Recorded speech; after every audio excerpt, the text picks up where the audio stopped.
ठीक है, तो क्या पढ़ा था अब तक हमने? एक तरह का हार्मोनी, बताओ। All well?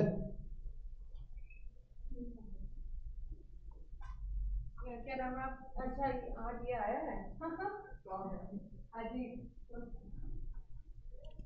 तो क्या पढ़ा था दोस्तों? पुराने इसमें पढ़ा था कि पुराना सेलिब्रिटी होता है ना। अब जो नए बच्चे हैं उनको बिल्कुल समझ में आ जाएगी बात। फिर भैया क्या किया हमारी सीतारमन ताई ने? क्या किया? शिकायत दूर करने के लिए, किन लोगों की शिकायत दूर करने के लिए? कि भाई हम एग्जामिशन नहीं बढ़ा रहे, तो शिकायत दूर करने के लिए एक नया स्लैब रेट बनाया, जो आपकी स्क्रीन पर आपको दिख रहा है। नया स्लैब रेट बना जो आपकी स्क्रीन पर आपको है ना दिख रहा है। इसको बोलते हैं न्यू टैक्स स्लैब। क्या बोलेंगे मुन्ना मुन्नी? ठीक है, न्यू टैक्स स्लैब। और ताई ने मजेदार बात ये करी, बड़ी खतरनाक बात करी, ताई ने इसको डिफॉल्ट स्लैब बना दिया। क्या बना दिया? डिफॉल्ट स्लैब, है ना। क्या बना दिया भैया? Default slab. डिफॉल्ट समझते हो ना, कि मतलब जब कुछ ना कहा जाएगा तो क्या होगा? यही होगा, है ना। ठीक है, जैसे तुमने बोला ना मम्मी कुछ अच्छा बना दो, तो तुमने कुछ अच्छा नहीं बनाया तो मम्मी क्या बनाएंगी? हाँ, मेरे घर में शाही टिंडे, है ना। तो मेरी मम्मी क्या करती है, मम्मी से बोलो कुछ अच्छा बना दो, टिंडे की सब्जी बनाती, कहती बस सब कुछ शाही है, पनीर नहीं था तो क्या डाल दिए? तो मेरे घर में बनते हैं शाही टिंडे। हो सकता है तुम्हारे घर में कभी तुमने डिश चुनी ना हो, है ना। तो मम्मी कुछ अच्छा बनाता तो सब कुछ शाही होता है सब्जी में, सिर्फ पनीर की जगह क्या होता है? तो शाही टिंडे। तो बिल्कुल ताई कह रही जब तक तू मुझे बताएगा नहीं। क्या नहीं बताएगा? तो कौन सा फॉलो कर रहा है। तो बाय डिफॉल्ट हम ये मान लेंगे कि भाई अबे एक स्लैब से तो टैक्स देगा ना भाई तू। जब तक तू मुझे ये नहीं बताएगा कि मैं कौन सा स्लैब फॉलो कर रहा हूं या रही हूं, तब मैं क्या मान लूंगी? कि हम ये मानेंगे तुमने नया चुन लिया। क्या चुन लिया? नया चुन लिया, है ना। राइट। अब नया चुन लिया तो ताई ने कहा पुराने स्लैब को पढ़कर उसे कैलकुलेट करना आ जाता, क्योंकि वो छोटा होता है ना, सिर्फ 3 पड़ाव। यहां ताई ने बच्चन साहब ने कितने पड़ाव बनाए? अरे भैया भाई बहनों देवी सजनों कितने पड़ाव बनेंगे यहाँ? 1 2 3 4 और 5। पूरी दादा वहां कितने थे? 3। यहाँ कितने हैं? 5। बात समझ में आई? 3 2 5। 3 थे, 2 और ऐड कर दिए तो कितने बन गए? 3 2 5। 5 स्लैब बनाए, है ना। बाकी तुम्हें पता ही है, फिर से वही कहानी है। ठीक है, एक राजा और एक रानी है, फिर से वही पुरानी कहानी है। सर क्या कहानी है? इसको थोड़ा सा मैं छोटा कर देता हूं ताकि हम इसके साइड में ही हम झूले झूले बना लें। अब क्या करना है सर? बचपन की तरह क्या करना है? झूले झूले बनाने, है ना। तो भाई चलो वही क्वेश्चन लेते हैं, सुनना ध्यान से। वही क्वेश्चन लेंगे आज की क्लास में जो मैंने तुम्हें पहले कराए थे, है ना। एक तो कटप्पा वाले क्वेश्चन हो गए होंगे, कटप्पा वाले तो हाँ, तो मतलब अमाउंट सेम था पर उसमें वो अलग था ना, फीमेल है तो क्या होगा, है ना। ये सब चीजें आंसर से कटप्पा वाले हो गए ना, वो मैच कर लेंगे आप, है ना। राइट। वही क्वेश्चन लेते हैं जो हमने यहाँ पे करे थे, सुनेंगे ध्यान से। अब जैसे मैं तुम्हें क्वेश्चन कराया, अभिषेक बच्चन, ऐश्वर्या राय, अमिताभ बच्चन, मनमोहन सिंह जी, याद आ गया वाला क्वेश्चन हमने करा था। वही इनकम लेते हैं। मुझे बताओ पहली इनकम, मान लो अभिषेक बच्चन और ऐश्वर्या, मैंने तुम्हें क्या बताया, मेल और फीमेल का कोई लोचा, है ना, सब बराबर, मेल फीमेल सब बराबर, महिलाएं नर मादा, है ना, सब बराबर। उम्र मैटर करती है। क्या मैटर करती है? उम्र। तो मुझे बताओ उस क्वेश्चन में अभिषेक बच्चन और ऐश्वर्या राय की इनकम कितनी थी? भूल गए? अरे देवा देवा निकम्मो, कुछ तो याद रखा करो। ये रहा सर, 7 कटप्पा वाले, ये आ गया क्वेश्चन। तो ये अब याद रखना, 4.5 7 और 12, 7 12 मानते हैं फिलहाल, है ना। कितनी मानते हैं सर? 7 और 12। चलो वैसे मानते हैं 12 वाला करते हैं, मैक्सिमम वाला। अब मान लो अभिषेक बच्चन और ऐश्वर्या राय हैं, उनकी उम्र कितनी है? 60 से कम। तुम्हारी भी इतनी है, मानते हो ना? ठीक है। तो भैया अब क्या होगा? 12 लाख की इनकम है। कितनी इनकम है? 12 लाख। अब बहुत ध्यान समझेंगे, जब भी बच्चन साहब केबीसी खिलाते हैं तो सामने वाले कंटेस्टेंट को वो 2 पड़ाव बताते हैं। पहला पड़ाव 10,000 रुपये। 10,000 रुपये के जवाब देने के बाद आप कम से कम घर पे कितने लेके जाएंगे? देखा है मुन्नी? देखा ना केबीसी? दूसरा पड़ाव 3,20 और तीसरा 7 करोड़ के बाद तुम ये थोड़ी बोल दोगे 14 करोड़ का भी खिलाओ क्वेश्चन, है ना। 3 पड़ाव होते हैं। ऐसी ताई ने बोला with due respect to Bachchan साहब, मैं नए केबीसी के पड़ाव 5 बनाऊंगी। पहला पड़ाव 3, दूसरा पड़ाव 6, तीसरा पड़ाव 9, 9 मुन्ना 9, 12, अब इसके बाद 15। बात सुन में? हाँ, इसके बाद कितना? बड़े बड़े जो में जनरेटर है ना, कितना हो गया सर? उसके बाद 15। ये लिख लिया हमने। अब मैंने तुम्हें कहा बिजली गिरती है आसमान से, आसमान से बिजली कड़की, है ना, बिल्कुल भविष्यवाणी की तरह, देव की कहा पुत्र तेरा वध करेगा, ऐसी ताई की यहाँ बिजली कड़की कि भैया तेरी इनकम कितनी है? 12 मान, तेरी इनकम कितनी है? 12। ठीक है, तो भाई अगर तेरी इनकम 12 लाख है तो तुझे कहाँ जाने की जरूरत नहीं है। चलो 12 का 13 कर देता हूँ, थोड़ा और बच्चों को समझ में आ जाएगी बात। 13 लाख की तेरी इनकम है तो तुझे आगे तक 15 से आगे जाने की जरूरत नहीं है। ठीक है, बिजली कहाँ गिरेगी बताओ? बिजली गिरेगी भाई 13 लाख पर। 13 लाख पर बिजली गिरी। 13 लाख से जितना भी आगे मैं पड़ाव लिख रहा हूँ वो सबको मैं क्या कर रहा हूँ? डिलीट कर रहा हूँ एक तरीके से। बात इतनी बात समझ में आई? क्या बनाने? झूले बनाने। झूले बनाने, अब झूले बनाने के लिए पहला झूला यहाँ झूलेगा 3 से 6, 3 ना रुको 3 से 6 के बीच में जो झूला है इसमें से हायर में से लोअर माइनस कर दो, तो बताओ कितने एक्स्ट्रा कमाए? 6 में से 3 गए, 3 लाख। अगला झूला बनाओ। अगला झूला बनेगा 6 से 9, कितने रुपए का झूला है बीच में? 3 लाख। अगला झूला बनेगा 9 से 12, कितने रुपए आएंगे बीच में? 3 लाख। और अगला झूला बनेगा बहुत ही खतरनाक बाबू, बहुत ही खतरनाक, 12 से 13। 12 से 13 में कितने बनेंगे सर? 1 लाख। ठीक है, बात समझ में आ रही है? राइट, इसी की प्रैक्टिस करनी है आज। अब यहां पर मैंने रेट दे रखे हैं, ये मैं तुम्हारे सामने लिख रखे हैं, पर एग्जाम में हमें याद रखना है। एग्जाम में रेट नहीं आएगा, एग्जाम में तुम्हें खुद पता होना चाहिए कहां पे कितना रेट लगता है। बट सबसे पहली बात सुनेंगे, नए टैक्स में ताई ने एक सहूलियत कर दी। एक तो क्या करते जाना, 3 से शुरू करना और 3 ही 3 जोड़ने। बढ़िया है ना? 3 1 3, 3 का पहाड़ा याद होना चाहिए, है ना? 3 1 कम 3, 3 दूनी 3 तिया, 3 चौका और 3 पंजे, बस यहां तक, है ना? और अगली बात ताई ने एक मेहरबानी और करी, परसेंटेज ऑफ टैक्स की भी क्या करी है? क्या करें? सहूलियत दी है। बीच में ऐसा नहीं कि 5 से 20 कूदा दिया, ऐसा नहीं किया ताई ने। ताई ने बोला बिल्कुल सीक्वेंस में चलेंगे, 5 फिर 10 फिर 15 और फिर 20, और 15 लाख से ऊपर अगर इनकम है तो 30।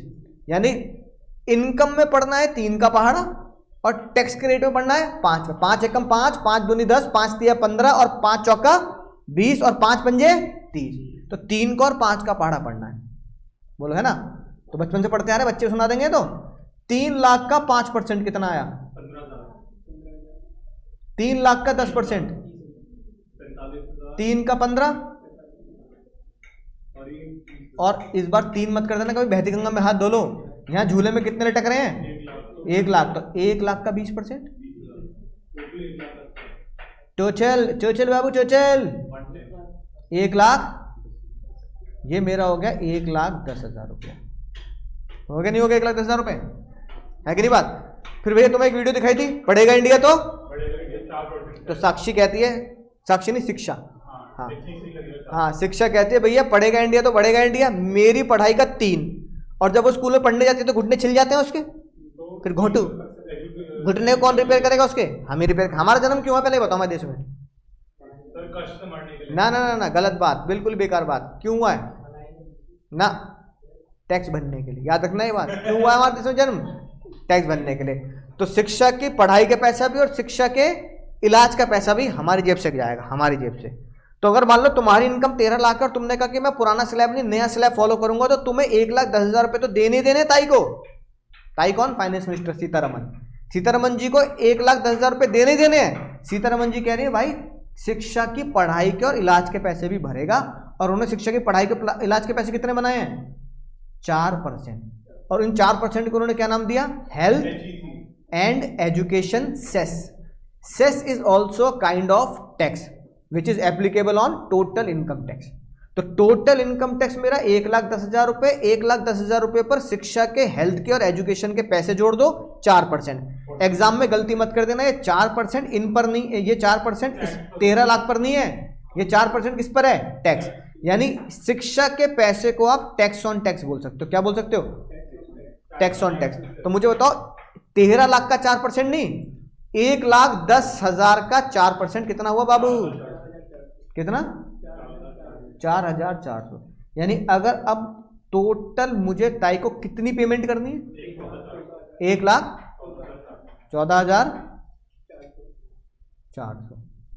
ठीक है भैया, है ना। अब पुराने स्लैब में ना, पुराना स्लैब तुम देख लोगे, एक वीडियो है तो गड़बड़ नहीं होगी, लेकिन पुराने स्लैब से अगर मैं 13 लाख पे टैक्स निकालूं तो बताओ कितना निकलेगा? अब मुझे सिखाने की जरूरत नहीं, तुम सीख चुके हो। 2.5 से 5 12,500।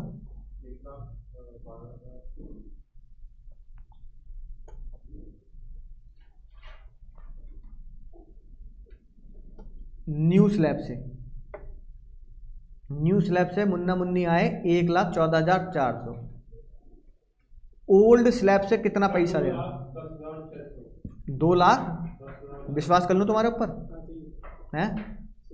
कह रहे सर अभी शक कर रहे हो, जुम्मा क्लास 1-2 ही है ना, शक तो बनता है ना। लेकिन सारे बच्चे कह रहे हैं इतना है तो बिल्कुल सही होगा, मैं तो मान रहा ना। सबका इतना आ रहा पुराने स्लैब से? हाँ, HEC इंक्लूड ही करना है हमें दोनों में। सबका ये आ रहा है? अगर सबका ये आ रहा है तो which slab rate is better? New.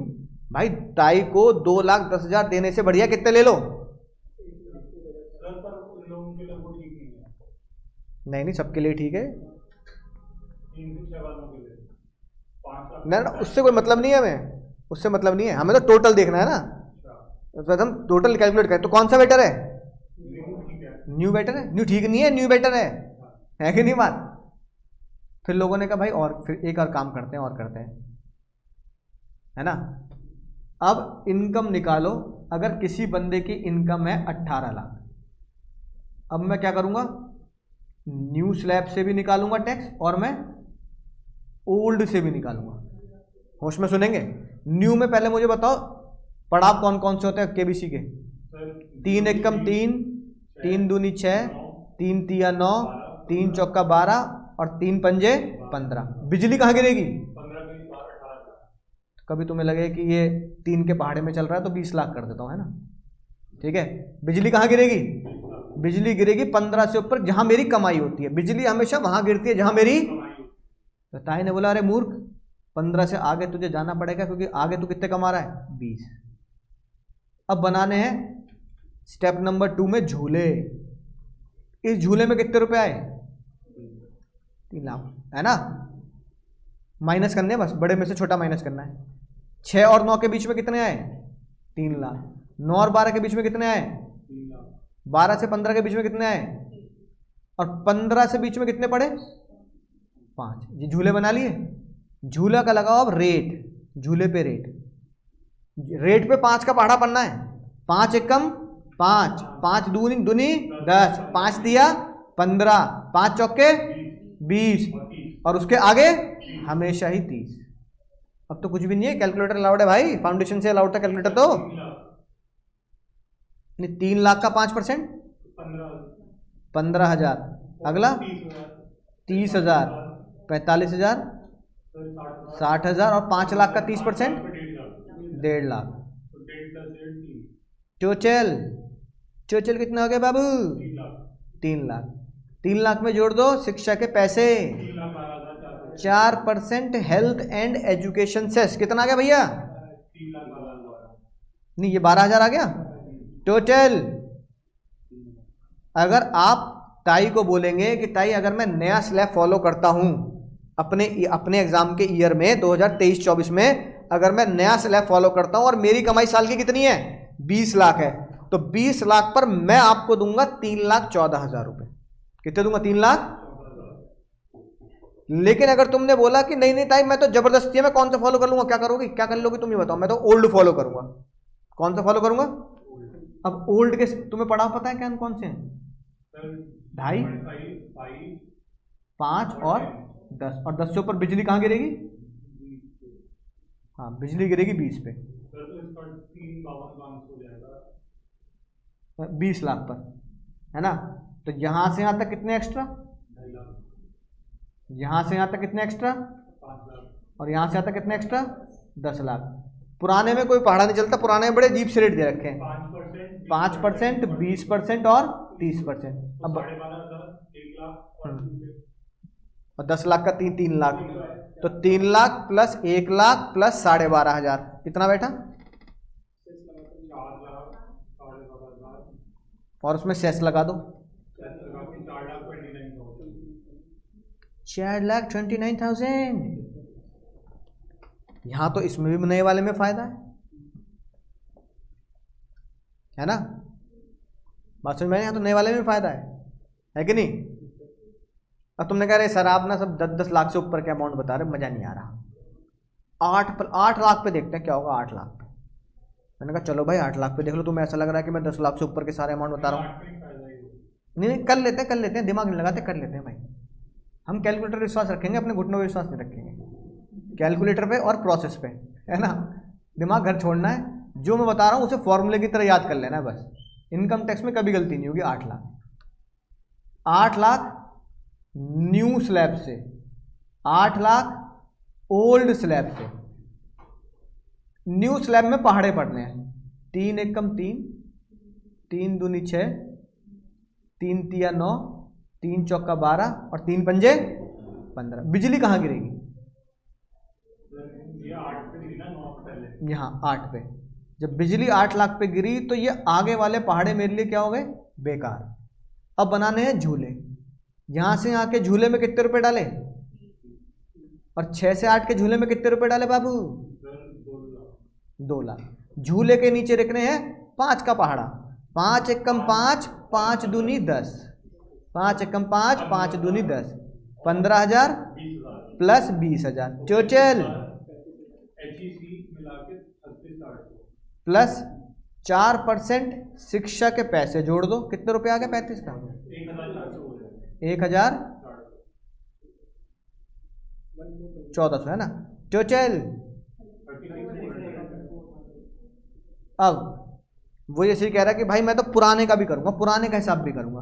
पुराने के झूले थे 2.5, 5 और 10। बिजली कहाँ गिरेगी बाबू? यहां गिरेगी। कितने लाख पर? आगे का पड़ाव बेकार हो गया। 2.5 से 5 कितने एक्स्ट्रा कमाए?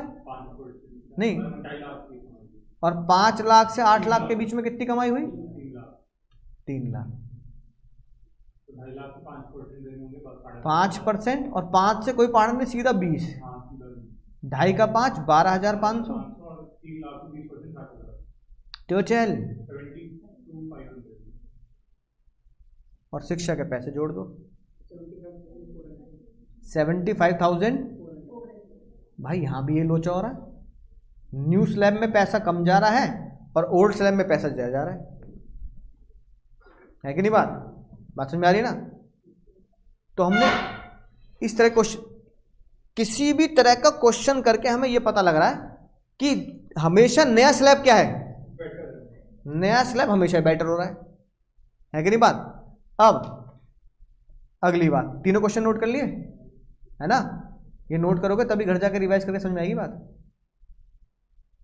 ठीक है, टैक्सी कॉपी बनानी है बढ़िया सी सुंदर सी, या फोटो ले लो, घर जाके नोट जरूर कर लेना। ये सिर्फ हमने न्यू से निकाला था और ओल्ड से हमने खुद निकाल लिया था। ठीक है, फिर अगला क्वेश्चन कौन सा था? 20 लाख का। 20 लाख पे भी कौन जीता? नया पुराना?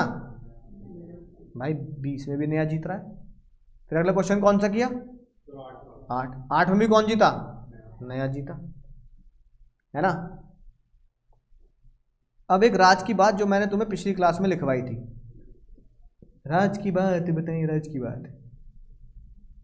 राज की बात मैंने तुम्हें लिखवाई थी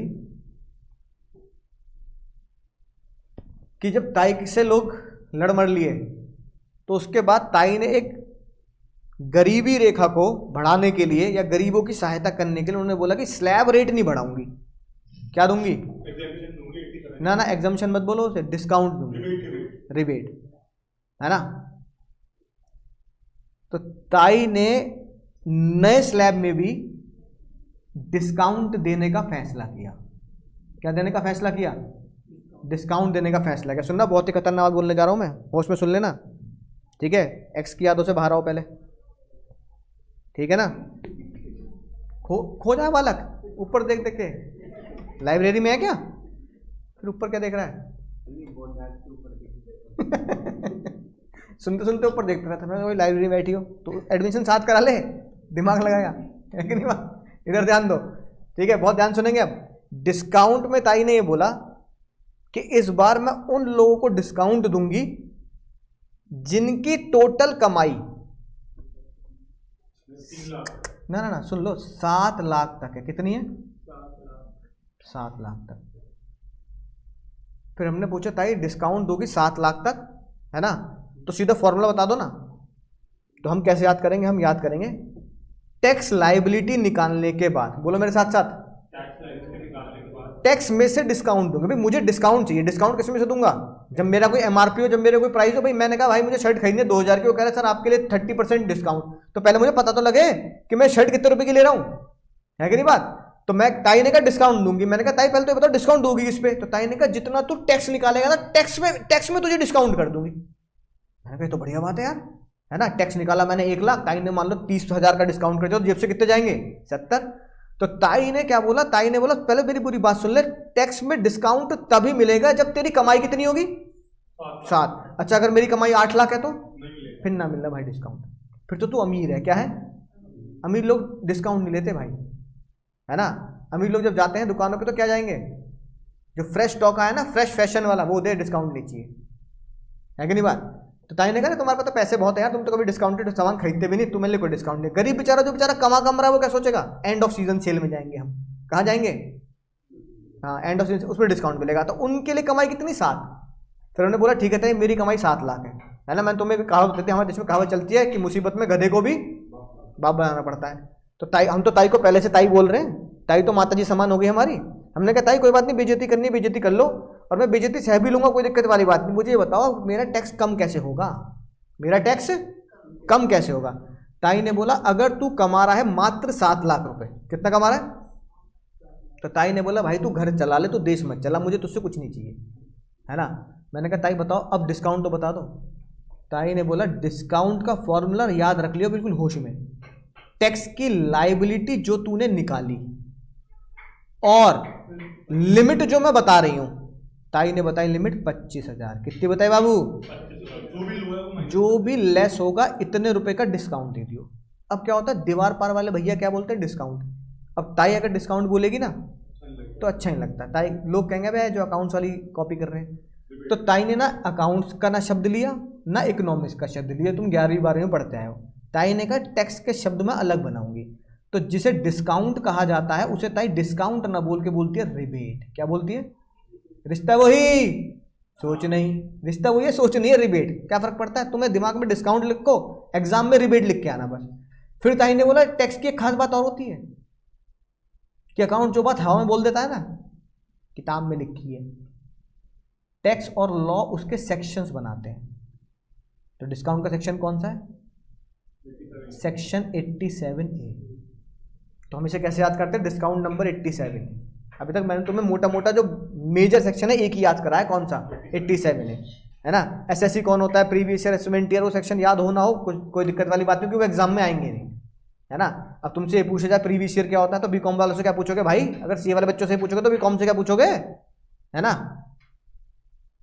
टैक्स लायबिलिटी और 25,000 विच एवर इज लेस। अब सुनना ध्यान से। अब तुम ये सोच के बताओ मेरी इनकम 13 लाख, क्या मैंने ये सही निकाला है? बोलो सही निकाला है गलत निकाला है? सही निकाला है। क्यों सही निकाला है? क्या मुझे इस पर डिस्काउंट देना चाहिए था? नहीं, क्योंकि मेरी इनकम कितनी है। तो डिस्काउंट काहे बात कर? तो डिस्काउंट कब मिलेगा? जब मेरी इनकम कितनी होगी। समझ गए तुम ये बात, है ना। फिर बताओ जब मेरी इनकम हुई 20 लाख, तो क्या मैंने टैक्स लायबिलिटी सही निकाली है? बिल्कुल सही निकाली है। क्या मुझे डिस्काउंट देना चाहिए था? मैंने लिखा भी नहीं तो भी सही है बात, क्योंकि मुझे इसमें डिस्काउंट देने की जरूरत नहीं, क्योंकि डिस्काउंट कब मिलेगा? जब मेरी कमाई कितनी होगी। 7 लाख। और मुन्ना मुन्नी जब मेरी इनकम 8 लाख थी, तो क्या मैंने सही निकाला है? तो भी सही निकाला है, क्योंकि डिस्काउंट कब मिलेगा। तब तुम समझ चुके हो अगली कमाई कितनी होने वाली है हमारी ना। 7 नहीं करता। चलो भैया के अरदास है 101 रुपये की, 101 रुपये जमा कर देना अरदास के, है ना। भैया के हमारे अरदास है 101 रुपये की कि क्या करो सर इस बार इनकम ना 6 लाख कर दो। मेरी टोटल इनकम पूरे साल की 6 लाख। भाई कोई बंदा 50,000 महीना कमाता है तो साल में कितने कमाएगा? 6। वो कह रहा है भाई मैं इतना ही कमाता हूँ। भाई बताओ। अब ताई ने कहा सुनो, अब सुनो ध्यान से, सुनना ध्यान से। चलो मैं दोबारा लिख देता हूँ नए बच्चों के लिए ना, नए बच्चों के लिए दोबारा लिख देता हूँ। 1 मिनट रुक जाओ, नहीं एज का कोई लेना देना नहीं। सुनो, नए में डिस्काउंट कितना है? टैक्स लाइबिलिटी और 25,000 which ever less. New slab का डिस्काउंट है। और अगर आप ओल्ड स्लैब फॉलो करते हो तो ओल्ड स्लैब बताना कितना डिस्काउंट था ना? टैक्स लाइबिलिटी और 12,500 पूरा लिखेंगे, विच एवर इज लेस, इतना डिस्काउंट मिलता था। नए स्लैब में डिस्काउंट पाने की रेखा कितनी है? पुराने स्लैब में डिस्काउंट पाने की रेखा कितनी थी? 5 लाख। अब जो तुम्हारी टेक्स्ट की कॉपी है उसमें दोनों बातें एक साथ लिखो, हेडिंग डालो राज की बात, इन दोनों में से जो कम हो। अभी कराऊंगा क्वेश्चन तो है ना। क्या लिखेंगे? है ना, ऐसे लिख दो चाहे। डिस्काउंट नंबर 87 है, एक एरो ऐसे आएगा, एक एरो ऐसे आएगा, ठीक है, राइट। ओल्ड एरो में यहां लिख लो 5 लाख तक की इनकम पे, न्यू स्लैब रे में 7 लाख की इनकम पे। एक साथ लिखेंगे तो याद रहेगी एग्जाम में बात।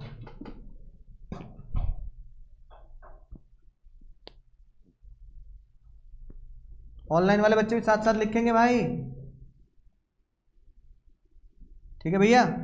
रिया दीदी भी बता दूंगा 14 लाख पे कैसे निकलेगा टैक्स, अभी बता दूंगा मैं। अगली कमाई 14 लाख ले लूंगा, है ना। जैसे 13 लाख पे निकाला वैसे ही हो जाएगा, 14 लाख पे भी लिख लिया। अब अगला क्वेश्चन करते हैं। मेरी कमाई कितनी भाई? 6 लाख। बिना कोई जल्दबाजी के, कोई नहीं बोलेगा, सब अपने अपने सॉल्व करेंगे ना भैया, कोई नहीं बोलेगा। 6 लाख। बस एक चीज मैं लिख रहा हूं तुम्हारे घुटनों में एक बात पहुंचाने के लिए। अगर 6 लाख मेरी टोटल इनकम है तो ओल्ड स्लैब में डिस्काउंट मिलेगा नहीं मिलेगा? तो ओल्ड स्लैब में मैं क्या लिख दूंगा? No rebate of 87A। लेकिन अगर मेरी इनकम 6 लाख रुपए है और मैं ताई को बोलता हूं ताई मैं नया स्लैब फॉलो करने के लिए तैयार हूं, तो क्या मुझे डिस्काउंट मिलेगा? तो मैं क्या लिखूंगा? यस, डिस्काउंट नंबर 87 है एप्लीकेबल, और ऊपर जो फॉर्मूला लगाया है वो आप लगाएंगे। अब खुद अपना अपना सॉल्व करेंगे, अपने बर्तन खुद ही मांजने, अपना पेपर भी खुद ही लिखना है एग्जाम में, तो अपना अपना सॉल्व करेंगे। टाइम कोई ऐसा नहीं कि सर कोई बात नहीं, इनको भी करने दो बेचारों का ना, घबराना नहीं। टाइम पड़ोसी से कम लग रहा हो, ज़्यादा लग रहा हो, घबराने का नहीं। बुलाती है मगर जाने का नहीं, ऐसी घबराने का नहीं। क्योंकि पहले सब बच्चे कर लेंगे तो मुझे पता लगेगा कि हाँ भाई तुम्हें टैक्स लायबिलिटी निकालनी आ गई या नहीं आ गई, तभी अगले चैप्टर में बढ़ने का फायदा है।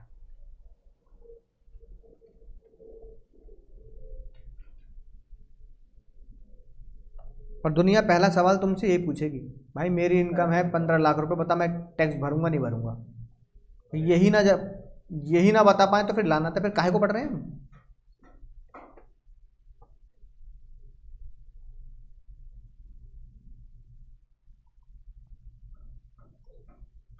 बुक मिल गई नहीं मिल गई? अभी नहीं मिली?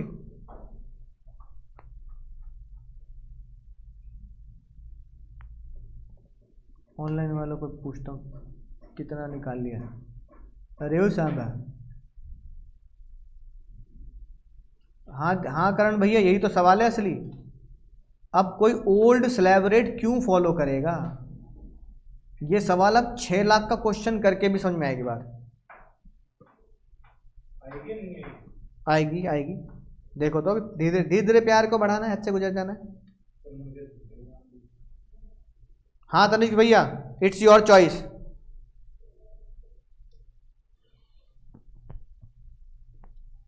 ऑनलाइन वाले बच्चे कह रहे हैं ओल्ड स्लैब में अगर मैं 6 लाख रुपए की इनकम होती है तो मेरा टैक्स बैठेगा 33,800। लेकिन अंशिका दीदी कह रही है 23,400। अंशिका दीदी क्या कह रही हो तुम ये?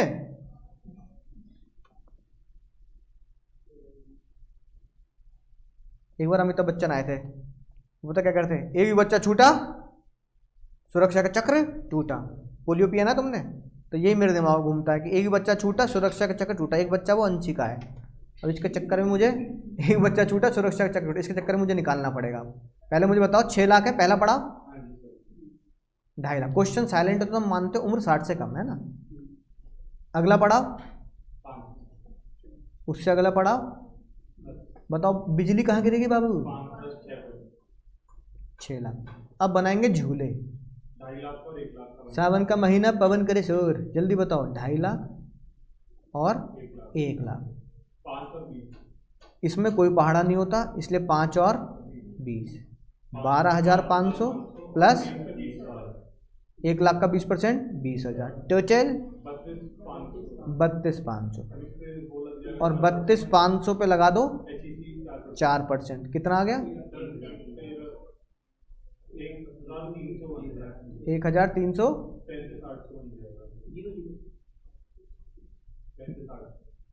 33,800 है ना, ये आ गया 33,800 आएगा ना। अब ये बताओ, क्योंकि तुमने पहले ही मुझे बताया कि सर न्यू स्लैब में 87 ही देना है, तो 80 डिस्काउंट के लिए पहले मैं तब तो दूंगा, पहले मुझे टैक्स तो पता लग जाए। तो मुझे बताओ नए स्लैब से टैक्स कितना आ रहा है। अब सुनना ध्यान से, कैसे कैलकुलेट करेंगे सुनना ध्यान से, जो नए वाला है वो ध्यान से देखें डिस्काउंट कैसे लगाते हैं। पहले तुम ये सोचो डिस्काउंट कुछ नहीं है, झूले बना लो पहले।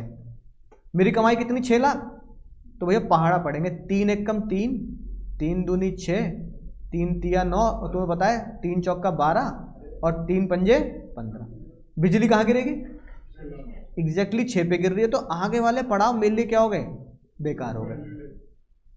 3 से 6 के बीच में कितने कमाए? 3 लाख। झूले में गिरे 3 लाख। सुनना ध्यान से, आगे की तो जरूरत नहीं है। अब पहले मैंने 3 का पहाड़ा पढ़ा, अब 5 का पढ़ूंगा।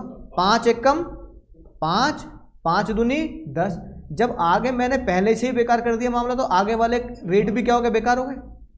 3 लाख का 5% कितना आया? कितना आया? अब सुनना ध्यान से, टैक्स तो आ रहा है मेरा 15,000 है ना, और मैंने तुम्हें क्या बोला, जब भी हम डिस्काउंट देते हैं तो कोई ऊपर एमआरपी तो होनी चाहिए। तो यहाँ डिस्काउंट देते हैं तो एमआरपी के लिए क्या होना चाहिए? टैक्स होना चाहिए। तो पहला सवाल अपने दिमाग में ये आता है कि डिस्काउंट नंबर 87 है, मैं दूंगा, पर डिस्काउंट को घटाऊंगा किस वैल्यू में से? तो डिस्काउंट को किस में से घटाना है? टैक्स में से। तो डिस्काउंट को अगर मैं टैक्स में से घटाऊंगा तो पहली जिम्मेदारी मेरी ये बनती है पहले टैक्स लायबिलिटी निकाल तो दूं। तो मैंने टैक्स लायबिलिटी कैलकुलेट कर दी। अब इसके ऊपर लगा दो डिस्काउंट, क्योंकि तुमने मुझे बोला था कि नए स्लैब रेट में 6 लाख पे डिस्काउंट लगता है। क्यों लगता है? क्योंकि 7 लाख तक ताई क्या मानती है? गरीब मानती है। डिस्काउंट का फॉर्मूला बोलना, डिस्काउंट नंबर 87 का फॉर्मूला क्या होता है? सर 25,000 टैक्स की लायबिलिटी और 25,000 विच एवर इज लेस। अब बात ये आती है टैक्स की लायबिलिटी कितनी, बताओ। अरे नलायकों, 15 आ जाए तो टैक्स की लायबिलिटी है। तो नहीं, उसको करने की जरूरत ही नहीं पड़ेगी, डिस्काउंट के बाद होता है ना। अब बताओ टैक्स की लायबिलिटी और 25 में से क्या कम है? 15,000। तो 15,000 की टैक्स लायबिलिटी थी और 15,000 का डिस्काउंट बन गया, तो मेरी टैक्स लायबिलिटी पेबल कितनी है? और अगर टैक्स लायबिलिटी पेबल नील है तो इसके ऊपर अब तुम एजुकेशन सेस लगाओगे भी तो भी वो नील ही आएगा। 0 बटा सन्नाटा तो सन्नाटा ही है। इसका मतलब as per section 87A discount is applicable before education cess, है कि नहीं बात? क्योंकि ताई एजुकेशन सेस किस पे मांगती है? टैक्स के ऊपर। एजुकेशन सेस मैंने तुम्हें क्या बताया? What is education cess? Education cess is tax on tax. Education cess क्या है? टैक्स के ऊपर टैक्स। तो पहले जब टैक्स ही नहीं है, क्योंकि टैक्स में से मैंने डिस्काउंट दे दिया, तो फिर एजुकेशन सेस ऑटोमेटिकली क्या हो गया? 0। अब भाई मुझे बताओ नए से टैक्स कितना?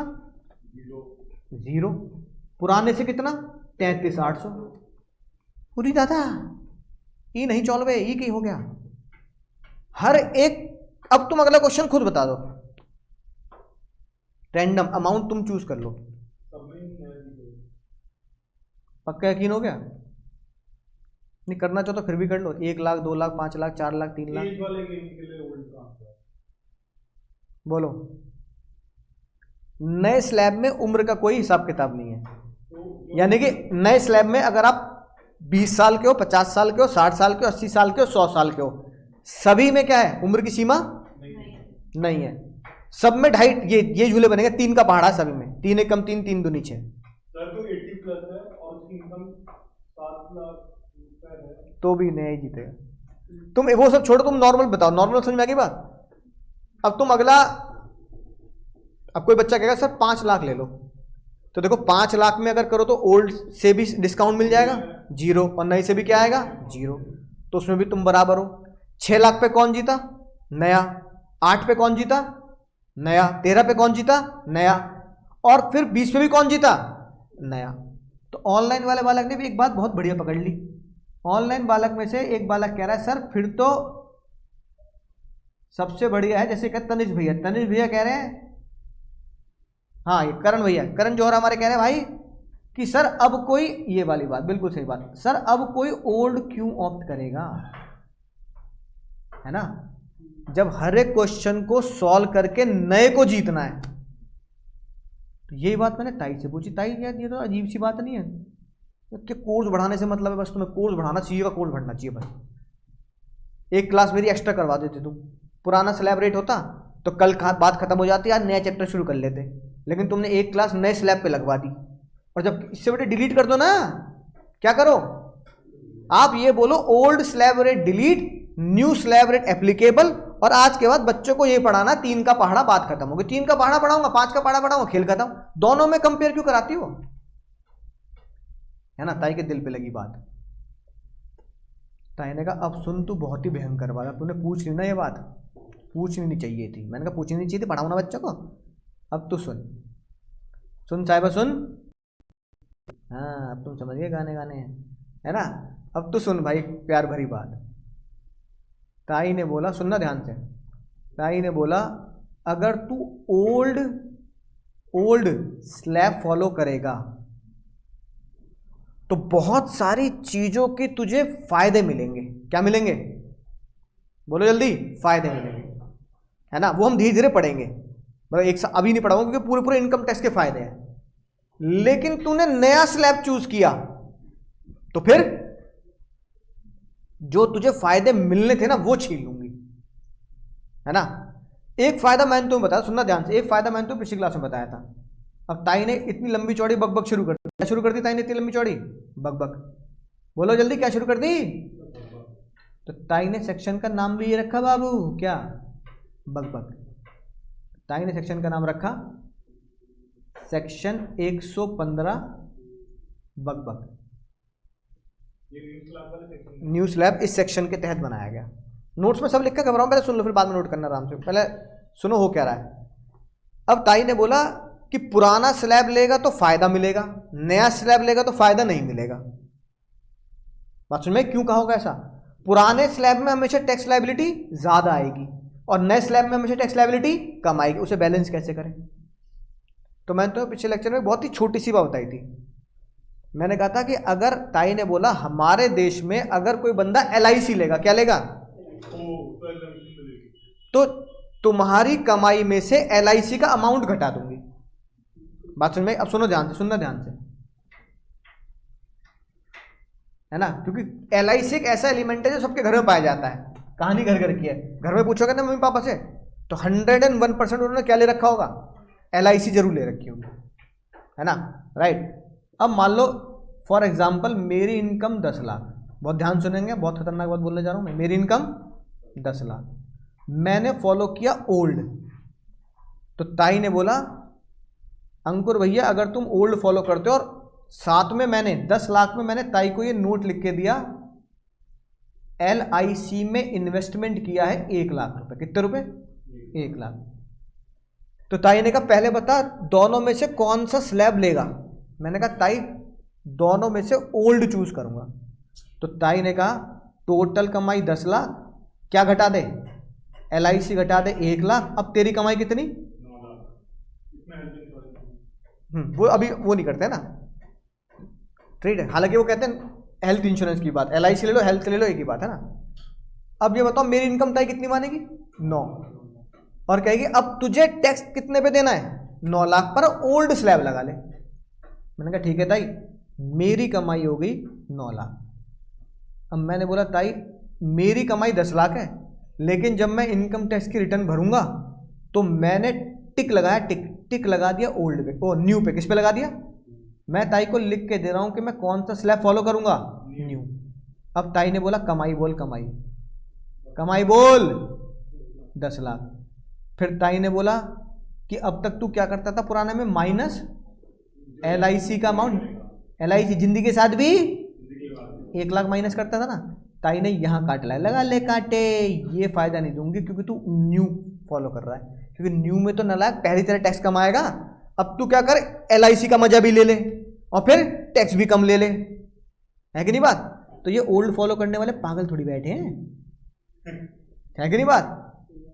तो ताई ने बोला अब तेरी कमाई कितनी होगी, 10 लाख।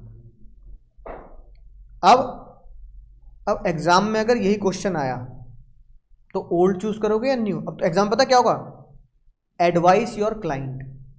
सर ओल्ड नहीं भाई ऐसे नहीं बोल सकते, मतलब कैलकुलेट करके दिखाएंगे पर ऐसे थोड़ी चूज कर दोनों में से एक, वो तो खुद भी चूज कर लेगा फिर, है कि नहीं बात? तो अपने भैया तो मैंने क्या बताया, सलाह के ही पैसे हैं वरना एक जैसे हैं। वरना हम सब, फिर तो BCom CA सब एक जैसे, सलाह के ही पैसे हैं, है ना। अब CA के पास इसलिए आता है कोई बंदा कि उसे भरोसा होता है कि बिल्कुल बढ़िया क्या देगा, एडवाइस वो बढ़िया देगा, वो ट्रस्टेड बंदा है कि नहीं बात? तो तुम रैंडमली नहीं बोल सकते, तुम्हें ये चीजें उसे लिख के बतानी पड़ेंगी। क्या लिख के बतानी पड़ेंगी ये? अब तुम उसे विद सेक्शन बताओगे तो उसे कॉन्फिडेंस जनरेट होगा कि भाई ये बिल्कुल पढ़ा लिखा CA, कोई बात नहीं, गलत सलाह नहीं दे रहा, है ना। फ्रेशर नहीं समझेगा तुम्हें वो समझेगा ट्रेनिंग में बढ़िया ट्रेनिंग करके आया। तुम उसे बताओगे एज पर सेक्शन भाई 115 बक ये लिखा है, LIC पे लगेगा कांटा, है ना। और पुराने स्लैब के हिसाब से, पुराने लॉ के हिसाब से यहां तुम्हें LIC की मिलेगी छूट, डिडक्शन मिलेगी, घटाने को मिलेगा, ठीक है। अब भी काम अधूरा है। अब तुम खुद सोचो, अगर किसी की इनकम 9 लाख है तो पहला पड़ाव ओल्ड से 2.5, अगला पड़ाव 5 और अगला पड़ाव 10।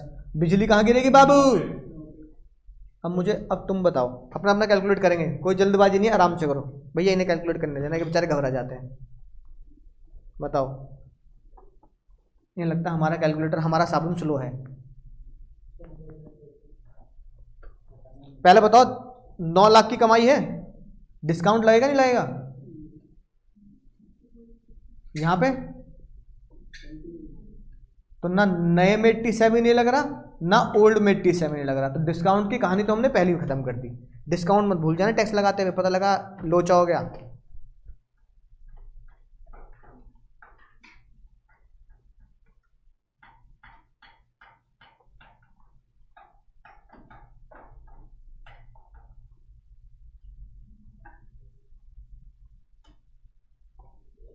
$12,500 प्लस 4 लाख का 20%, 80,000 टोटल टैक्स 92,500। डिस्काउंट देना नहीं है तो शिक्षा बेचारी स्कूल जा रही है पहली बार, है ना, वीडियो दिखाई थी, उसके 4% जोड़ दो भाई, टोटल कितना आ गया 90। नए में तो पहाड़ा पढ़ते हैं, पहाड़ा 3 एकम 3, 3 दूनी 6, 3 तिया 9, 3 चौका 12, 3 पंजे 15। बिजली कहाँ गिरेगी?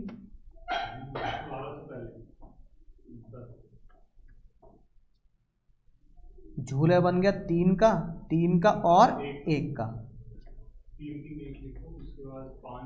15,000 ना,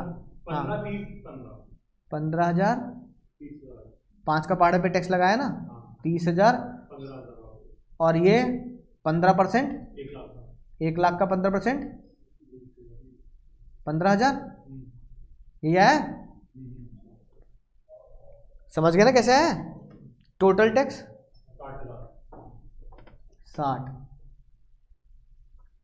जोड़ देना शिक्षा के पैसे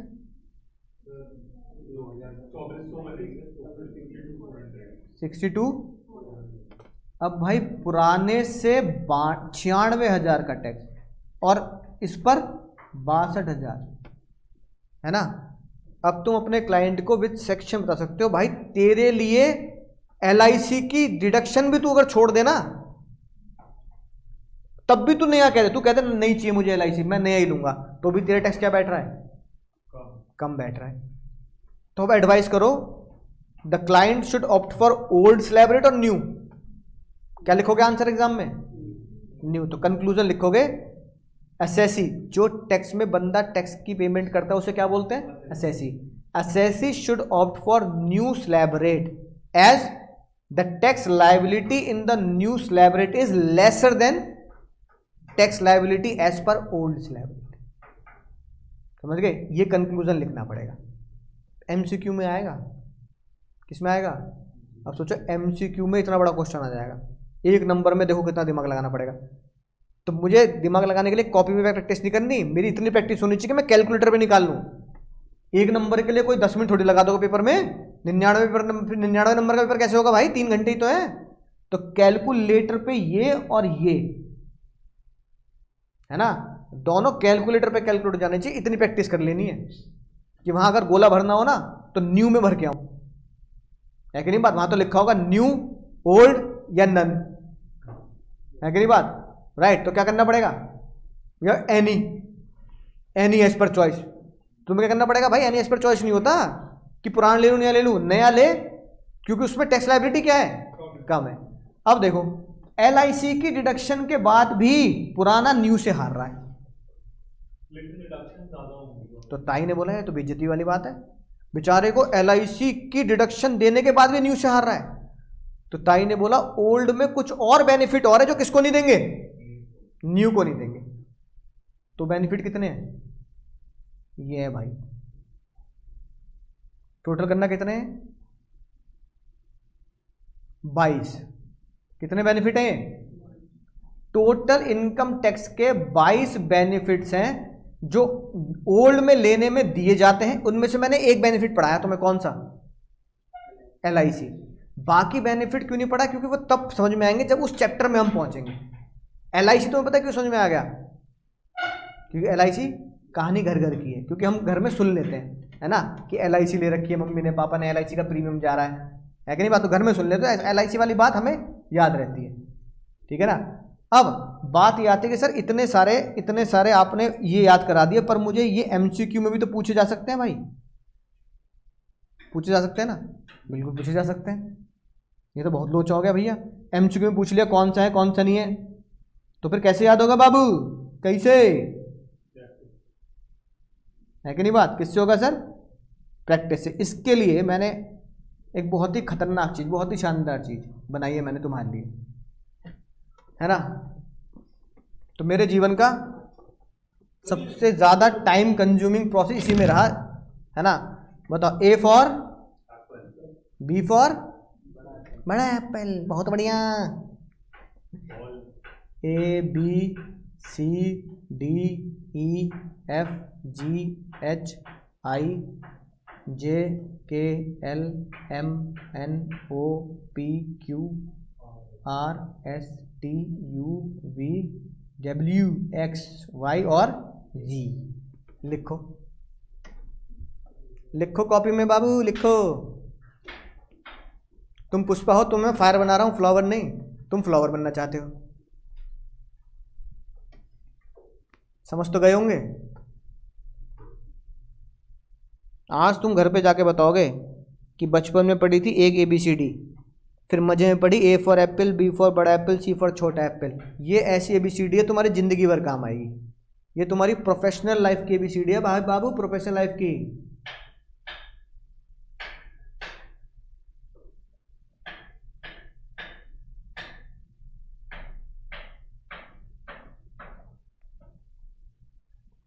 बहुत मेहनत करी मैंने इसे बनाने में। ABCD लिख ली।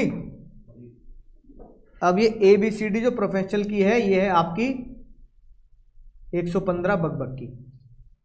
A for additional depreciation, A for, समझ गए। हम इनकम टैक्स में एक डेप्रिसिएशन का कॉन्सेप्ट पढ़ेंगे जिसे हम नाम देंगे एडिशनल डेप्रिसिएशन। क्या नाम देंगे, यानी जो डेप्रिसिएशन मिलता है वो तो मिलेगा मिलेगा, साथ में कुछ एक्स्ट्रा डेप्रिसिएशन भी मिलेगा, उसे हम एडिशनल डेप्रिसिएशन का नाम देंगे। अगर तुम पुराना फॉलो करोगे तो एडिशनल डेप पीएनएल में जाएगा, और अगर तुम नया फॉलो करोगे तो एडिशनल डेप नहीं मिलेगा। सिंपल बोलो, सिंपल बोलो, समझ गया ना। तो 115 बकबक ये बोलता है एबीसीडी के अनुसार जो भी हमारी एबीसीडी है उसका बेनिफिट ओल्ड को मिलता है, न्यू को नहीं मिलता। लेकिन न्यू को नहीं मिलता ये बात 115 बकबक ने बोली कि 115 हो गया, कहता है जो न्यू स्लैब फॉलो करेंगे उनको स्लैब में हमेशा फायदा होगा, पर ये सारे बेनिफिट नहीं मिलेंगे। अब इतना तो तुम्हें निकम्मो पता होगा, डेप से फायदा होता है नुकसान होता है? फायदा, क्योंकि डेप ज्यादा तो पीएनएल में खर्चे ज्यादा, खर्चे ज्यादा तो प्रॉफिट कम। और मैं तुम्हें अकाउंट्स नहीं पढ़ा रहा जहां पराग सर ये खुश होंगे प्रॉफिट ज्यादा आ रहा है कंपनी बढ़िया ना, हमारे यहाँ उल्टा है, प्रॉफिट ज्यादा आ रहा हम दुखी होंगे, क्यों? टैक्स ज्यादा नहीं देना पड़ेगा। हमारे उल्टा हिसाब है, हम तो चाहते हैं प्रॉफिट आए ना, कंपनी किस में रहे, तो टैक्स ही नहीं देना पड़ेगा, है कि नहीं बात? हाँ ये बात बताऊंगा जब हम आगे पहले चैप्टर पढ़ेंगे। एक चैप्टर है बिजनेस का, उसमें तुम्हें पता लगेगा कि पराग सर अपनी क्लास में जो करोड़ों रुपए का प्रॉफिट दिखाते हैं, हम अपनी क्लास में उस करोड़ों रुपए के प्रॉफिट को जीरो कर देते हैं, लिया लॉस में कन्वर्ट कर देते हैं, और वो टैक्स की चोरी नहीं, टैक्स की प्लानिंग से।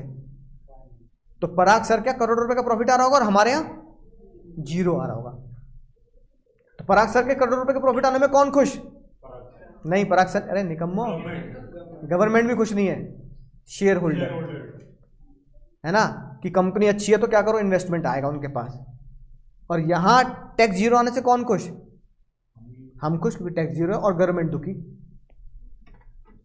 समझ गए बात? समझ में आई ना? बी से बोलो क्या मिलेगा? Business specified. कुछ स्पेसिफाइड बिजनेस होते हैं जिनमें बहुत एक्स्ट्रा छूट मिलती है, पता कैसे? जैसे ताई लिखती है कि अगर तुमने नॉर्थ ईस्ट स्टेट में, कहां पर है ना, 7 सिस्टर्स याद है, मिजोरम, मणिपुर, मेघालय, वहां टूरिज्म ही है और कुछ है नहीं, टूरिज्म भी वहां लोग कम जाते हैं, है ना, इंडस्ट्री है ही नहीं, पहाड़ी एरिया है। तो ताई ने लॉ में लिख रखा है कि अगर तुम नॉर्थ ईस्ट स्टेट में जाके बिजनेस करोगे ना, या वहां पे यहाँ कहीं पूरे इंडिया में SEZ खोलोगे, स्पेशल इकोनॉमिक जोन, तो 5 साल तक तुम प्रॉफिट में भी रहो तो भी तुमसे टैक्स नहीं लूंगी, तुम्हारे 5 साल का टैक्स क्या है, माफ है। ताई ने पता क्या बोला, अगर नया फॉलो करेगा तो स्पेसिफाइड बिजनेसेस को जो माफी मिलती है वो नहीं मिलेगी, और अगर ओल्ड फॉलो करेगा तो स्पेसिफाइड बिजनेसेस को जो फायदे मिलते हैं वो मिलेंगे। सी से क्या बनेगा? सी से बनेगा कंपनी को डोनेशन। किसको? कंपनी को डोनेशन। समझ गए? अगर मैं ओल्ड फॉलो करूंगा तो डोनेशन देने के बाद मैं अपनी इनकम में से पैसे घटा पाऊंगा LIC की तरह, और अगर न्यू फॉलो करूंगा तो डोनेशन का पैसा नहीं घटेगा। डी से है deduction of section 80C to 80U, ये पूरा चैप्टर हम पढ़ेंगे, है ना। ई से बनेगा आपका एंटरटेनमेंट अलाउंस। बोलो बाबू, एंटरटेनमेंट। पुराना फॉलो करोगे तो एंटरटेनमेंट का कुछ फायदा मिलेगा तुम्हें, नया फॉलो करोगे तो एंटरटेनमेंट के पैसों का कोई फायदा नहीं मिलेगा। ये जब चैप्टर पढ़ेंगे तब तुम्हें समझ में आएगी बात कि ये होता क्या है। एफ से फालतू की बात है इसलिए कांटा लगा देंगे, फालतू बातें नहीं करेंगे। जी से याद करेंगे घर का लॉस, घर का लॉस। जब घर के बारे में टैक्सेशन सीखेंगे तो आपको पता लगेगा कि कई बार जिस घर में हम रह रहे होते हैं उस घर में टैक्स के अकॉर्डिंगली लॉस आ रहा होता है ना। असल लॉस कैसे आता है? मैं बहुत सिंपल जो तुम्हें बताता हूँ, तुम जिस घर में रह रहे हो वो खुद का है या किराए पर है? मान लो खुद का है। अब पापा ने जो तुम्हारा घर बनाया वो लोन पे लेके बनाया, है कि नहीं बात? तो जिस घर में मैं रह रहा हूं उस घर का क्या जा रहा है? ब्याज जा रहा है ना। कमाई मेरी घर से 0 लेकिन ब्याज जा रहा है, तो ब्याज की वजह से क्या आता है? घर में लॉस आता है। और ताई कहती है मैं लॉस निकलवाऊंगी, कोई दिक्कत नहीं है, वो दूसरी इनकम से माइनस हो जाएगा। जैसे मैं पढ़ा रहा हूं तुम्हें, तो मेरी एक कमाई आ रही है पढ़ाने से फीस, सर्विस इनकम, और जिस घर में रह रहा हूं वो मेरे नाम पे है लेकिन उसका हाउस लोन चल रहा है, तो ताई कहती है पहले बता घर में कितना लॉस आया। मैंने कहा ताई घर में लॉस आ गया 2 लाख का। तो मैंने कहा पढ़ाई करके कितने कमाए। मैंने कहा पढ़ाई करके कमा लिए 12 लाख फॉर एग्जाम्पल। तो ताई कहेगी घर का लॉस माइनस कर दे 10 लाख की कमाई। तो तेरी नेट कमाई 10 लाख। ये तेरा घर का लॉस तेरी दूसरी कमाई से एडजस्ट कर दूंगी अगर तू कौन सा स्लैब रेट ले रहा होगा, ओल्ड, और नया ले रहा होगा तो फिर मैं एडजस्ट नहीं करने दूंगी। फिर घर का लॉस गया तेल लेने, तेरी कमाई 12 लाख ही मानी जाएगी। तो अब समझ में आ रहा होगा तुम्हें कि नए में टैक्स हमेशा कम आएगा, लेकिन ये मजा नहीं मिलेगा, है कि नहीं बात। एच से आएगा आपका बाबू house rent allowance. House rent allowance इसे प्यार से हम बोलते हैं, जिनके मम्मी पापा जॉब करते हैं उन्होंने शायद सुना हो एचआरए मिलता है ना। जब सैलरी वाला चैप्टर पढ़ेंगे तब इसके बारे में डिटेल में पढ़ेंगे। आई से बनेगा आपका इन्वेस्टमेंट अलाउंस ना, LIC इसमें आती है, डी में, इस वाले चैप्टर में आएगी इन्वेस्टमेंट अलाउंस। जे से बनेगा हमारे देश की सबसे झकास चीज, झकास इसरो। याद आई बात, इसरो। अरे इसरो कौन है इसरो, कसम से आत्महत्या कर लूंगा मैं। हाँ, मंगल चले गए, सूरज के पास चले गए, इससे क्या मतलब। ताई ने बोला भाई इसरो को दान दे। तुमने कहा मेरी कमाई 10 लाख, मेरी कमाई 20 लाख है ना। तुम्हें बहुत खुशी हुई जब चंद्रयान पहुंच गया चंद्रमा पे। तुमने कहा भाई रसिया को छोड़ दिया पीछे, अमेरिका को पीछे छोड़ दिया, है ना। जय महेशमती करते हुए तुमने 5 लाख रुपए इसरो को दान दे दिए। दान, तो इसरो को इन्वेस्टमेंट थोड़ी दोगे। इसरो तुम्हें क्या देगा बदले में, कुछ भी नहीं। इसरो कह रहा है वो देख रहा है चांद पे चंद्रयान, है ना।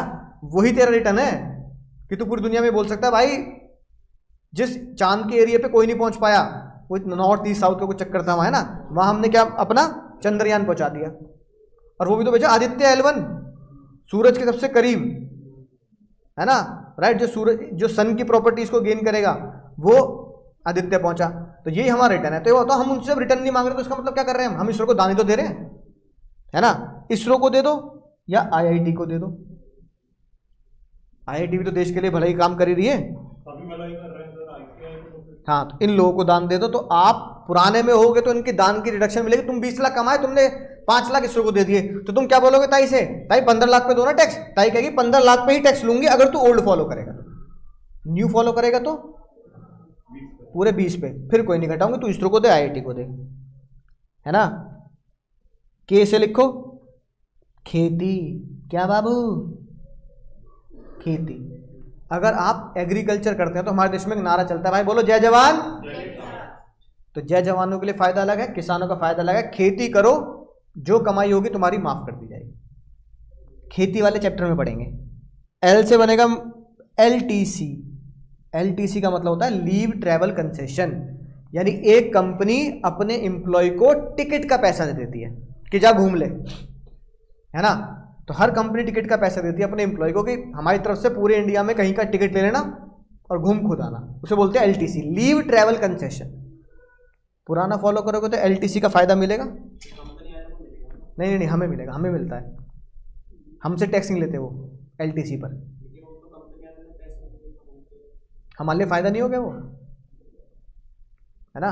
अब मान लो भाई मैं RKG में फॉर एग्जांपल जॉब कर रहा हूं, तो RKG मुझे कह रहा है LTC ले लो 50,000 रुपए की, घुमाओ इंडिया में। तो मेरी अब 50,000 रुपए जब मुझे मिलेंगे तो मेरे बैंक के खाते में तो जाएंगे। तो मैंने कहा फीस तो मेरी 10 लाख आ रही है, 50,000 की RKG से LTC आई, तो मैं इनकम में इंक्लूड कर दी। कितनी बना दी मेरी इनकम, 10,50,000। लेकिन ताई कह रही है तेरी मैं इनकम नहीं मानूंगी अगर तू ओल्ड में जाएगा, और न्यू में जाएगा तो तेरी इनकम मान लूंगी। तो फायदा हो गया नहीं हो गया। वो पढ़ेंगे खेती के चैप्टर में कि ये कौन सी खेती है ना, राइट। अगला क्या बनेगा सर, M लिखेंगे। M से क्या बनेगा, M से बनेगा माइनर चाइल्ड। इनकम टैक्स में माइनर चाइल्ड को 1500 रुपए का फायदा मिलता है। कितने का मिलता है, ठीक है, राइट। वो ओल्ड में होगा तो मिलेगा, नया स्लैब चूज करोगे तो नहीं मिलेगा। एन से लिखो नेताजी। नेताजी बोले तो एमपी और एमएलए, एमपीज और एमएलए को भी कुछ फायदा मिलता है। ये टैक्स के अंदर सब पढ़ेंगे हम, एमपी एमएलए की कमाई पे कैसे टैक्स होता है, ये सब चीजें, है ना। ओ से लिखो ओ my loss, O my God की जगह ओ माई लॉस। लॉस के भी कुछ फायदे होते हैं जो मैंने तुम्हें भी बताया। मेरा घर का लॉस मैंने उसे किससे एडजस्ट कर लिया, हाँ कोचिंग की कमाई से, है ना, तो वो हो गया लॉस। अब अगला आया पी, पी से बनेगा प्रोफेशनल टैक्स। क्या बनेगा,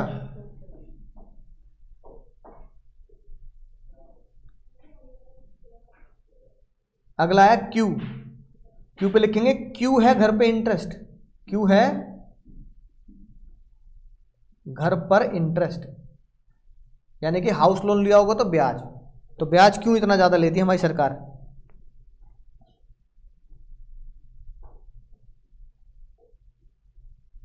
अगला क्या आएगा सर, बोलना, आर, आर से लिखो रिसर्च एसोसिएशन।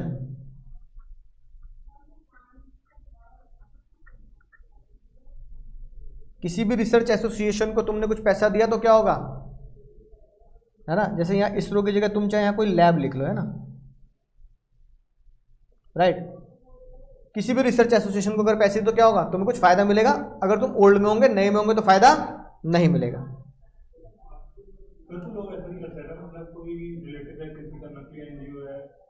हाँ वो रिसर्च एसोसिएशन उसमें आ जाती है। एस से देखो क्या बनेगा, एस से बनेगा social science and statical research, social and statical research, समझ गए ना। अब जैसे ये बताओ, हम ये अंदाजा लगाते हैं कि भाई सबसे ज्यादा 2024 में पूरे वर्ल्ड में इंडिया की जीडीपी ग्रोथ है 7%, है ना, अमेरिका की भी कितनी है 3% 4%, सबसे ज्यादा इंडिया में ग्रोथ है, तभी इंडियन शेयर मार्केट बढ़ रही है इतनी। अमेरिका की शेयर मार्केट स्टेबल, हाइस पर नहीं, वो हाइस से तो नीचे चल रही है ना, वो भी गिरती रहती है, लेकिन इंडिया की रोज हाई, कल नया हाई बनाया है ना 22,135 पॉइंट का। तो इंडियन शेयर मार्केट पहुंच गई भाई, कोरोना के टाइम पे इंडियन शेयर मार्केट थी 7,000 पर, और आज वो पहुंच रही है 22,000 पर, है कि नहीं बात, इतनी पहुंच रही है। मतलब अगर तुमने अगर 2021 में कुछ सिलेक्टेड शेयर्स में 1 लाख रुपए लगाए तो आज वो करोड़ रुपए बन चुके हैं, इतना परसेंट मल्टीपल पर रिटर्न हो चुका है ना। उसमें से एक है जो मैंने खरीदा था, एक है अडानी ईएनटी, पता कोरोना में कितने रुपए का था, 80-90 रुपए का, 90 या 100 के आसपास का तो मैंने खरीदा था। और इसने हाई कितना लगाया, अब पता नहीं कितना चल रहा है, 4200 रुपए का हाई था पिछले साल, समझ गए। चलो 100 का मान लेते हैं, 100 रुपए का एक शेयर मात्र 3 साल में 4200 रुपए का हो गया। मैंने तो क्या कहते हैं, मैं बताता रहा हूं मैंने क्या किया, मैंने 100 खरीदे थे, नहीं मैंने 200 खरीदे थे, लेकिन जब वो 100 रुपए के 200 हो गया, मैंने अब पैसा डबल हो गया भाई, पैसा डबल नहीं हो गया, पैसा डबल कौन करता है, बेच दिए मैंने। अब सोचो अगर कोई बंदा उस टाइम पर 1 लाख रुपए लगाता तो 3 साल में ये हो जाता है 42 लाख। मेरे पिताजी की सैलरी भी नहीं होगी 3 साल में इतनी, 10 साल की सैलरी मान लो 42 लाख, है ना, या कोई 10 लाख रुपए महीना कमा रहा होगा तो 4 साल की सैलरी होगी। अब बताओ 1 लाख के 42 लाख रुपए, है कि नहीं बात। तो कुछ इन्वेस्टमेंट से कितना इतना बढ़िया बढ़िया इतना रिटर्न आ रहा है। और एक जो मुझे सबसे ज्यादा दुख है, खुद मैंने लिया था, दूसरा दुख बताऊं, दूसरा दर्द, दुख दर्द पीड़ा, मैंने लिया IRFC, Indian railway financial corporation, पता कितने रुपए का, 10,000 शेयर लिए थे, कसम से 1000 शेयर लिए थे 20 रुपए के भाव पे, सिर्फ मात्र कितने रुपए लगाए, सर चलने देते ना, 20,000 रुपए लगाए। मैंने पता कितने निकाला, मैंने ये निकाला 40 रुपए पे। अब बताना कितने का है, यानी मेरे 20,000 के 40, 250 के आसपास, 200 से ऊपर का हो रहा है। नहीं लगाने चाहिए, क्यों लगाने चाहिए? पोटेंशियल हमेशा होता है। हाँ। सर अभी ऊपर ही जाएगी। अब देखो, अब मेरे को इतना दुख होता है ना जब भी मैं आरएफसी को देखता हूँ, कितना चल रहा है? 158, यानी कि 200 से ऊपर गया, 200 मान लो, चलो, है ना। तो गया था अभी पोटेंशियल। अब ये बताओ, मैंने 20,000 रुपये लगाए और जब ये 40,000 हो गए तो मैंने 20,000 का प्रॉफिट बुक कर लिया। अब ये करना 1000 इंटू 200 करना 2 लाख। अब सोचो, बताओ दर्द होगा नहीं होगा? जो चीज में मैं 20,000 रुपये कमाए उसमें मैं 2 लाख रुपए कमा सकता था। वही तो पावर ऑफ होल्डिंग है। मात्र मात्र मात्र ये जो एकदम से रॉकेट बना ना, ये मात्र 6 महीने में बनाए। ये मैंने दिवाली के बाद हुआ है इसके साथ एक भयंकर काम। हाँ, दिवाली के बाद ही आया। दिवाली तक तो यहीं झूल रहा था वो, 30-40 30-40 30-40। दिवाली के थोड़े टाइम पहले 16,000 था निफ्टी, अभी 22,000 प्लस। हाँ, और उसमें भी इतनी इतनी बढ़त किसी शेयर में आना, है ना, राइट। हालांकि तो मैं तो फाउंडेशन वाले बच्चों को भी बता देता हूँ, तुम तो इंटर में आ गए, कि शेयर में इन्वेस्टमेंट करने से कितना ज़्यादा गुना प्रॉफिट होता है एफडी से। अब बताओ, चलो मैंने 20,000 कमाए 2 साल में, यही 20,000 में लगाता है एफडी में 7% मान लो, चलो मैक्सिमम, चलो 10 मान लो, 20,000 का 10% 2,000, और 2 साल में 4,000, है कि नहीं बात, राइट। तो शेयर, लेकिन शेयर सही पिक होने चाहिए और सही टाइम पे भी होनी चाहिए। और सही टाइम पे भी होनी चाहिए। तो ये सब तो मैं तुम्हें खैर समझा बता दूंगा, मैं खुद रिकमेंड कर दूंगा तुम्हें ये शेयर खरीद लेना, जो एनालिसिस मैं करता हूँ, या है ना इस तरीके से। तो वो चीज़ें आपको पता होनी चाहिए कब इन्वेस्टमेंट करना। हाँ, कुछ कुछ शेयर लॉस में भी चले जाते हैं, पता लगा आपने सोचा कि भाई यहाँ से मैं खरीदूंगा तो बढ़ेगा, तो पता लगा वहाँ से वो घट गया। मेजरली हमारे देश में जो रोल प्ले होता है शेयर मार्केट में वो होता है FIIs का, फॉरेन इंस्टीट्यूशनल इन्वेस्टर्स। किसका होता है? FIIs का। FII तुम्हारी मेरी तरह नहीं खरीदते, 10,000 खरीद लिए, 1 लाख खरीद लिए, वो 10,000 करोड़ के। वो भैया एक दिन की उनकी सेलिंग और बाइंग होती है 5,000 करोड़। एक अगर FII एक दिन में 5,000 करोड़ के शेयर बेच दें तो निफ्टी 200 पॉइंट गिर जाता है और बैंक निफ्टी 500 पॉइंट गिर जाता है, है कि नहीं बात। और अगर FII एक दिन में 5,000 करोड़ के शेयर खरीद लें तो तब तुम्हें पता लगेगा आज निफ्टी 200 पॉइंट बढ़ गया, 1% बढ़ गया, 1.5% बढ़ गया। साथ में उनको कंट्रोल करते हैं DII। और यानी अगर मान लो किसी दिन FII ने कहा कि भाई आज रेल बना देंगे इंडियन मार्केट की, 20,000 करोड़ के शेयर डंप कर देंगे, तो उस दिन तो क्रैश हो जाएगी इंडियन मार्केट, क्रैश हो जाएगी। तो DII क्या करते हैं, जो ये बेचते हैं वो ये बाय कर देते हैं, ताकि मार्केट इतनी बुरी तरह क्रैश ना हो जाए कि तुम्हारे मेरे पैसे डूब जाए। लेकिन सर वो 5,000 करोड़ के खरीदते हैं, अलग अलग कंपनी के, जैसे रिलायंस से खरीद लिए, तो उनका खरीदने का ऐप अलग होता है, गेट का अलग होता है। नहीं सेम ही होता वो है। खुद ही ब्रोकर होता है भाई। अब जैसे मेरे, लिमिट होती है ना एक, मतलब नहीं FIIs की कोई लिमिट नहीं है, वही पूछ रहा हूँ। लिमिट हमारी भी ऑर्डर की होती है, ओवरऑल कोई लिमिट नहीं होती किसी शेयर का। कितने भी खरीद लो, मार्केट में अवेलेबल होने चाहिए, बस डिमांड सप्लाई वाला है। तो ऑर्डर का ऑर्डर लगा दो। हाँ, ऑर्डर लगा 15,000 का एक ऑर्डर होता है शायद। मतलब जैसे हम खरीदते हैं वैसे ही FII खरीदते हैं, समझ गए। तो इतना पैसा इंडियन मार्केट में जा रहा है या जाने वाला है, ये रिसर्च कौन करता है? ये रिसर्च करते हैं स्टैटिकल रिसर्च के लोग। अब पूरी दुनिया को ये कैसे विश्वास होगा कि इंडियन एक्सपेक्टेड GDP, है ना, अगर मैं यहां बोल दूं कि यहां मैं लिखूं एक्सपेक्टेड GDP,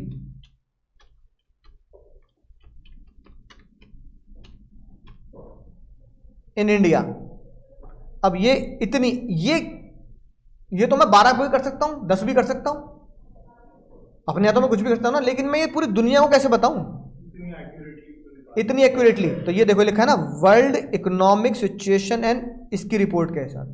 तो ये होती है statical research organisation, social and statical research organisation. 2025 में इतने ट्रिलियन डॉलर पहुंच जाएगा। अब ये कौन, ये हम थोड़ी निकाल रहे हैं बैठे घर में कि कैलकुलेटर में निकाल रहे हैं, है कि नहीं बात। ये फॉरकास्ट जो कंपनी करती है उन्हें बोलते हैं स्टैटिकल रिसर्च ऑर्गेनाइजेशन। क्या बोलते हैं? Statistical research. तो स्टैटिकल रिसर्च ऑर्गेनाइजेशन को अगर आप कुछ दोगे, है ना, तो वो आपको ओल्ड में बेनिफिट करेगी, न्यू स्लैब में बेनिफिट नहीं करेगी। अब कुछ जैसे IPO आते हैं, जैसे आज IPO आया, है ना, 180% प्रॉफिट पे, 115 का था और 435 हाँ, 115 रुपए का शेयर 435 पे। मैंने भी IPO में लगाया, अच्छे IPO लगते नहीं है, अब देखो, तो यानी कि ये सब मैं तुम्हें बता दूंगा, जैसे ग्रुप बन जाएगा ना तो ये सब मैं तुम्हें बता दूंगा, पर उसके लिए देखो या तो पापा से कह सकते हो, लेकिन कहना अपनी जिम्मेदारी भी, मैंने कहा मेरे सुनने का बता देना, हाँ भाई हमारे सर अब खुद मैं करूंगा इसलिए तुम्हें रिकमेंड करूंगा, ऐसा नहीं कि तुम्हें बोल दिया लगा दो पैसे अब मैं करना करूँ, ऐसा नहीं है ना, राइट। तो उसमें तुम देखोगे तो 3 दिन में पैसा बन जाता, मतलब मैंने अभी आज का तारीख है बताओ 20, मैंने विभोर आईपीओ में 15 तारीख को पैसा लगाया, 16 तारीख को 15,000 रुपये का एक लॉट होता है, हर आईपीओ का मिनिमम 15,000 रुपये का एक लॉट होता है। अब 15,000 रुपये लगाकर आज वो प्राइस 45,000 हो गया, यानी 30,000 का प्रॉफिट। एक दिन 3 दिन में तुम 30,000 रुपये कमा रहे हो बिना मेहनत के, फ्री का पैसा हो। तो 15,000 रुपये तो तुम्हारा आ ही गया, 30,000 रुपये एक्स्ट्रा आ गए। तो एक दिन में अगर तुम 30,000 रुपये कमा रहे हो, मैं कह रहा हूँ 30 भी छोड़ो, एक दिन में तुम 5,000 कमा रहे हो, है ना, कमा रहे हो नहीं कमा रहे, तो वो बुरे थोड़ी है 5,000 भी, 15 के 20 हो रहे हैं, बुरे थोड़ी हैं। और उसके लिए तुमने क्या मेहनत करी, क्या पढ़ाई करी, सिर्फ थोड़ी सी एनालिसिस करनी आनी चाहिए कि हाँ भाई इस कंपनी में कैसे चलता है काम। तो जैसे अगर आप तुम रिसर्च करोगे आईपीओ लगाने से पहले, बहुत सिंपल रिसर्च होती है जो मैं करता हूँ, बहुत सिंपल है ना, कि विभोर स्टील्स के पिछले 4 साल का डेटा देखना है, क्या पीएटी बढ़ रहा है, नहीं बढ़ रहा पीएटी, क्या उसमें एफआईआई की रिकमेंडेशन है या नहीं है ना, चलो विभोर का नहीं है, क्या उसमें उनके जो लोन्स हैं वो रिड्यूस हो रहे हैं, डेट। फिर पीई रेशियो देखो, what is price earning ratio, debt equity ratio पढ़ना आना चाहिए, what is D debt equity ratio. अगर डेट इक्विटी रेशियो साल दर साल कम हो रहा है, पैट बढ़ रहा है, इसका मतलब सिंपल 3 चीजें देखनी होती है, पी रेशियो, पैट और डेट। जो एग्जिस्टिंग कंपनी है उनमें अगर पैसा लगाना है, साथ में देख लो कि एफआईआई उनमें पैसा लगा रहे हैं नहीं लगा रहे हैं, एफआईआई बने हुए नहीं बने हुए, है कि नहीं बात, सिंपल है ना चीजें। सर आप एसआर शिपिंग को देखना है ना, नहीं वो मैं बहुत सारे शेयर है मैं तुम्हें बता दूंगा ना, नहीं आप देखना कुछ ऐसा लग रहा है, राइट। अब जैसे कुछ दिन पहले मैंने यूको बैंक खरीदा, यूको बैंक खरीदा था, पता कितने रुपए में, 40 रुपए में 1000 शेयर। आज पता कितने का चल रहा है, 60 रुपए का, 60 रुपए का। ये मैंने यूट्यूब पर अपने इंस्टाग्राम पे डाला भी था, ऐसे बच्चों से पूछने के लिए, बताओ होल्ड करूं या बेच दूं। 54% प्रॉफिट आ रहा है, 54%। और 60 में तो मैं आज देख रहा हूँ, आज एक हफ्ते पहले पता कितने का था, 70 रुपए का था, यानी 1000 × 40, और अब कितना हो रहा है, 20 रुपए का 1000, 20,000 का प्रॉफिट चल रहा है। चलने दूं, अब चलने दूं, ये रिकमेंडेशन कैसे कर रहे हो, ये ऑथेंटिक होनी चाहिए। तुम्हें कैसे लगता है गिर गया तो? अब भाई जब 70 था चलने दो 80 आएगा, 70 से तो 60 आ गया, 20,000 का तो लॉस में चल रहा हूं मैं। पिछले हफ्ते 70 पे बेचता तो 30,000 का बेचता, है ना। अब जब हम ये चीजें सीख लेते हैं, इसके बाद हमें अपने कोर्स में सीखना होता है how to calculate tax on equity shares. इसके लिए तुम्हें इनकम टैक्स में पूरा चैप्टर पढ़ोगे, उस चैप्टर का नाम है कैपिटल गेन्स। क्या नाम है? कैपिटल गेन्स तुम्हें यही बताएगा कि असेट्स पर टैक्स कैसे निकालते हैं। यानी कि अगर मैं शेयर 12 महीने के अंदर बेचता हूं तो कैसे कितना टैक्स होगा, अगर मैं शेयर्स 12 महीने के बाद बेचूं तो कितना टैक्स होगा। मैंने 2 महीने पहले यूको बैंक खरीदा और मैंने 2 महीने बाद बेच दिया, तो 12 महीने के अंदर बेच दिया तो मुझे कितना टैक्स तैयार रखना है, ताइए हाँ। और 12 महीने के बाद बेचूं तो कितना टैक्स तैयार रखना है। तो ये सब चीजें हम टैक्स में सीखेंगे। बात समझ में आई? बोलो समझ गए? अगली बात सर, टी से क्या बनेगा? Tea coffee. Tea coffee, tea coffee के बिजनेस में जो बेनिफिट्स होंगे, पुराने स्लैब फॉलो करोगे तो मिलेंगे, नए करोगे तो नहीं मिलेंगे। यू से बनेगा यूनिक और स्पेशल अलाउंस, यूनिक और स्पेशल अलाउंस। वी से बनेगा कुछ नहीं, वी से कुछ नहीं बनेगा, वेल्लेपंती नहीं करेंगे, छोड़ देंगे। डब्ल्यू से बनेगा वाह एसईजेड। क्या बनेगा? Special economic zone. Special economic zone में पैसा लगाने से कुछ फायदे मिलते हैं, वो ओल्ड में मिलते हैं, न्यू में नहीं मिलते। और एक्स तो पहले ही कह रहा है, एक्स तो एक्स है तुम्हारी, उन्होंने तो ब्लॉक कर दिया तुम्हें, किसी काम का नहीं है, एक्स पे एक्स ही लगा देंगे। वाई से बनेगा sir Y site restoration, Y क्यों, साइट रेस्टोरेशन, साइट रेस्टोरेशन मतलब कोयले की खान की खुदाई, साइट किसी भी साइट पर जाकर उसे रिस्टोर करना। केजीएफ देखिए, केजीएफ है ना, तो कर्नाटका में है वो असली, कोलार गोल्ड फील्ड, उसके ऊपर पिक्चर बनाई है, पिक्चर फिक्शन है पर वो जगह असली है ना। तो केजीएफ में जो कोलार गोल्ड फील्ड है जिसके अंदर से सोना निकलता था, दुनिया की 5th लार्जेस्ट साइट थी बिफोर इंडिपेंडेंस जहां से सोना निकलता था। अंग्रेज सब लूट के ले गए, तभी तो कहता है अंग्रेज सब सोने की चिड़िया थी, इंडिया ऐसी तो थी। दुनिया का 5th लार्जेस्ट सोना हमारे यहाँ इंडिया में था, और मुगल से पहले के आसपास में कुछ वो भी ले गए होंगे, तब 2nd लार्जेस्ट सोना निकलता था इंडिया, कोलार गोल्ड फील्ड से। केजीएफ को 2010 में बंद कर दिया गया क्योंकि 2010 में गवर्नमेंट ने पाया कि केजीएफ की खुदाई में जितना पैसा लग रहा है उससे सोना उससे मात्रा में कम निकल रहा है, तो लॉस मेकिंग करने से फायदा नहीं, तो KGF was shut down in 2010। अब वो गवर्नमेंट के हाथ में, तो जो इसे बोलते हैं साइट रेस्टोरेशन, जब केजीएफ की खदान में से सोना निकालेंगे तो उसे क्या बोलते हैं, साइट रेस्टोरेशन।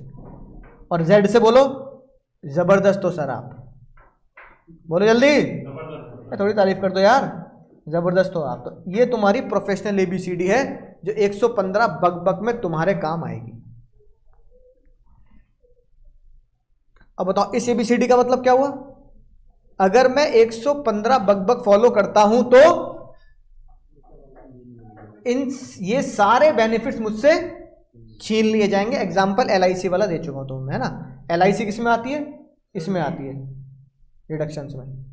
और अगर मैं ओल्ड स्लैब फॉलो करता हूं तो ये सारे बेनिफिट मुझे मिलेंगे, यानी क्वेश्चन हमारे 2 हो गए।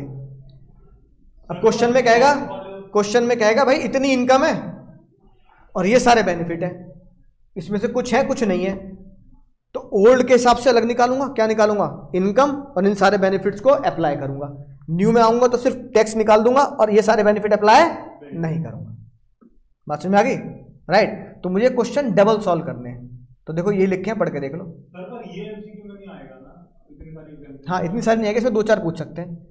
एलटीसी, एचआरए, है ना, स्पेशल अलाउंस, इनके बेनिफिट मिलते हैं, दिल चुराया तूने के मिलेंगे, यानी तुम ओल्ड फॉलो करो न्यू फॉलो करो, दिल चुराया तूने वाले अलाउंसेस मिलेंगे। डी से डेली, सी से कन्वेंस, टी से ट्रैवल और टी से ट्रांसपोर्ट। ये वाले अलाउंस के बेनिफिट ओल्ड और न्यू दोनों में मिलते हैं। तो यहां लिख लो एक्सेप्ट दिल चुराया मतलब बेनिफिट, यानी कि जब बुक मिल जाए तो लिख लेना बेनिफिट मिलेगा, ठीक है। बच्चे के 1500, SEZ, entertainment allowance, professional tax, MP MLA, interest on house property, additional dep, investment allowance, tea coffee, site restoration, KGF. इसके बारे में तुम फाइनल में पढ़ोगे, इंटर में कोर्स में नहीं है तुम्हारे, कि केजीएफ की खदान से क्या फायदे होते हैं बिजनेस करने वालों को, है ना। फिर donation to research, scientific, static और आईआईटी, ठीक है। स्पेसिफाइड बिजनेस, खेती, डी से डिडक्शन, है ना, लॉस, हाउस प्रॉपर्टी का लॉस और डेप्रिसिएशन, ठीक है। बोलो भैया समझ बात। ये सारे क्या है तुम्हारे, ये सारे वो बेनिफिट हैं जो मिलेगा अगर हम ओल्ड फॉलो करते हैं, जो ओल्ड स्लैब नहीं मिलेगा। फॉरगो मतलब तुम्हें छोड़ने पड़ेंगे अगर तुमने 115 फॉलो किया तो। बोलो समझ गए भैया, समझ गए मुन्ना मुन्नी, ये सब तुम्हें झेलना पड़ेगा भाई। लॉग 13 सॉल्व करेंगे हम, है ना। सुनना ध्यान से, मुद्दे की बात ना ये है, डिडक्शन जो मिल रही है वो मिल रही है 1,10,000। 1,10,000 का मैंने डिडक्शन के लिए इन्वेस्टमेंट किया। अगर मैं फॉलो करता हूं 115 बक तो बताओ 1,10,000 रुपये घटा पाऊंगा क्या? नहीं घटा पाऊंगा, है ना। तो क्या करूंगा, मेरी एक कमाई ये है सैलरी से, कोई मैंने घर किराए पे दे रखा होगा, तो ये मेरी कमाई किससे है, घर से ही। हम पढ़ेंगे आगे। और मैं जैसे तुम्हें पढ़ा रहा हूँ प्रोफेशन, तो कुछ कमाई मेरी किससे आती है सर, प्रोफेशन से आती है। टोटल मेरी कमाई कितनी हो गई, बोलना जरा। 15,30,000। फिर मैंने तुम्हें क्या बोला, जितनी भी कमाई हो उसमें से LIC मेडिकल ये घटा देना। अब मैंने कहा मैं ताई माइनस करूंगा LIC जो इस सेक्शन के तहत में आती है डिडक्शन। क्या माइनस कर पाऊंगा? नहीं। क्यों नहीं कर पाऊंगा? मैं 115 बग फॉलो करता हूं, तो 1,10,000 की रिडक्शन नहीं मिलेगी, है ना। और मेरा टोटल इनकम कितनी मानी जाएगी? 15,30,000। अब 15,30,253 पे टैक्स निकाल दो। ये देखो सॉल्यूशन में तो ये दे रखा है मैंने, नील। तो टोटल मेरी इनकम कितनी हो गई? 15,30,250। मैंने बताया था ना इनकम टैक्स 10 रुपये पे राउंड ऑफ करता है। अब मैंने ये छोड़ रखा है तुम्हारे लिए, क्योंकि मुझे पूरी उम्मीद है कि जब तुम सीख चुके हो तो फिर मैं कैलकुलेट कॉपी में बुक में करके क्यों दूं, तुम खुद कर दोगे। कितनी इनकम है मेरी? 15,30,250। झूले बनाओ और सॉल्व करो। ऑनलाइन वाले भी झूले बनाएंगे, सॉल्व करेंगे।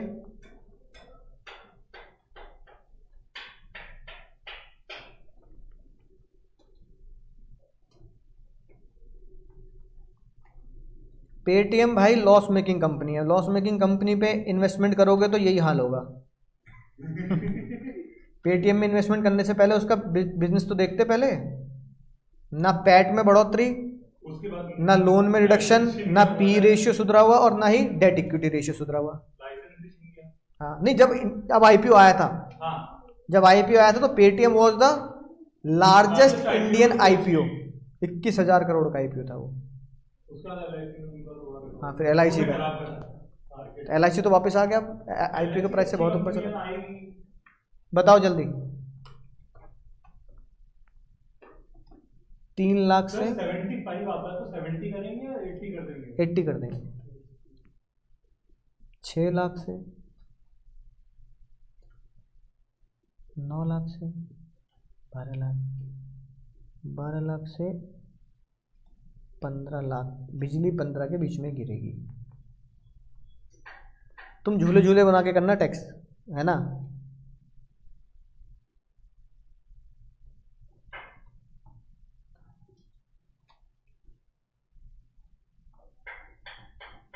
तनिष भी मैं बता दूंगा, एक दिन मैं एनालिसिस करके दिखा दूंगा तो तुम सीख जाओगे कैसे शेयर के एनालिसिस करेंगे। ठीक है, घबराओ मत। पहले सबको निकालना है, तो पहले ये क्वेश्चन मुझे सॉल्व करके बताओ। तुम सोचो रातों रात करोड़पति बना दो सर हमें, पहले पैसे कमा लो। पहले हो तो किसी शेयर में लगाने के लिए 2-4 लाख रुपए, और अगर वहां से डाउन जाए तो पेशेंस भी तो होना चाहिए, हाँ कि डाउन जा रहा है।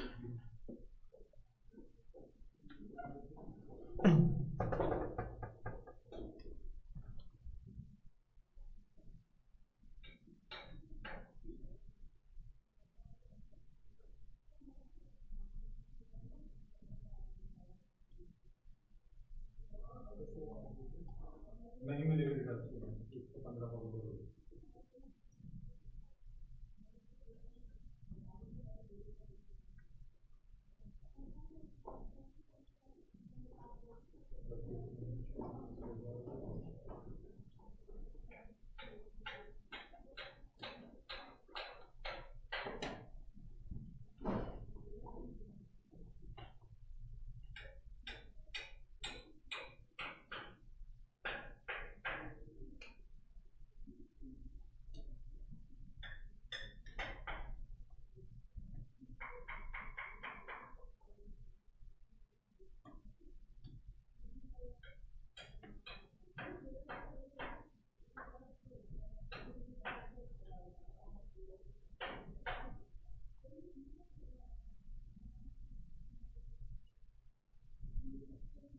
कितना आ रहा है? 1,65,440। दीदी सही आ रहा है पक्का? हाँ पहले मुझे बताओ 3 से 6 के बीच में कितने एक्स्ट्रा कमाए? 3 लाख, 3 लाख और 3 लाख, और 9 से 12 भी 3 लाख कमाए। और 12 से 15 भी 3 लाख कमाया। नहीं, अच्छा अच्छा, ओके, 3 लाख। और 15 लाख से ऊपर कितने एक्स्ट्रा कमाए? 30,250। अब ये जो, सुनना ध्यान से, पहले मैं लिख दूँ ना, अब ये जो तुमने झूले के एक्स्ट्रा बनाए ना, अब ये झूले मुझे एग्जाम में नहीं बनाने। अगर मान लो एग्जाम में क्वेश्चन आ गया तो झूले के नंबर थोड़ी देगा, प्रेजेंटेशन कैसे करोगे? क्लाइंट के सामने झूले थोड़ी बनाते, हाँ झूले झूले खेलेंगे। उसको तुम एक स्टेटमेंट फॉर्म में लिख के बताओगे ना, एक्सेल शीट पर। क्लाइंट को क्या भेजोगे? एक्सेल शीट भेजोगे। वो खुद कहेगा भाई एक्सेल भेज दे वहां पे, है ना? तो तुम उसे एक्सेल शीट भेजोगे, देख पुराने से ऐसे आ रहा है, नए से ऐसे आ रहा है, और नीचे वाले दोनों टेक्स्ट को हाईलाइट कर दोगे, है कि नहीं बात? तो उसे झूले थोड़ी बनाने हैं। तो ये मैंने लिख दिया इनकम हर पड़ाव की। अब रेट बोलना, रेट बाबू, रेट बोलना। 5, 10, अब 5 का पहाड़ा पढ़ दो, 5 एकम 5 दुनी 5 तिया 20, 30। अब टैक्स का अमाउंट बोलना, 15,000, ये वाला तो नील हो गया। पहले 3 लाख पर, तो यहाँ कितना आएगा? 15,000, यहाँ 30, 45, 60, 45, और ये 9,075, 9,000। टोटल टैक्स तो टोटल बन गया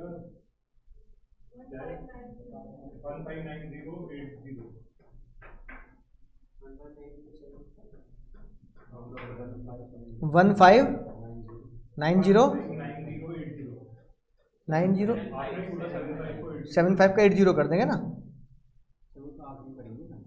चलो हाँ, आखिरी में कर दो, एक ही बात है, कोई दिक्कत नहीं इसमें। मतलब इसमें कोई ऐसे नंबर नहीं काटेगा, कोई नहीं, नॉर्मल बोल दो 159075, ठीक है ना?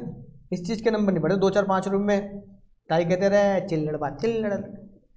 अब पहले बताओ, क्या इसमें से डिस्काउंट नंबर 87 है माइनस कर दूं? नहीं, पता लग गया क्यों? क्योंकि मेरी कमाई जब 15,30,350 है तो डिस्काउंट तो 7 लाख पर ही मिलता है ना, डिस्काउंट नहीं लगेगा।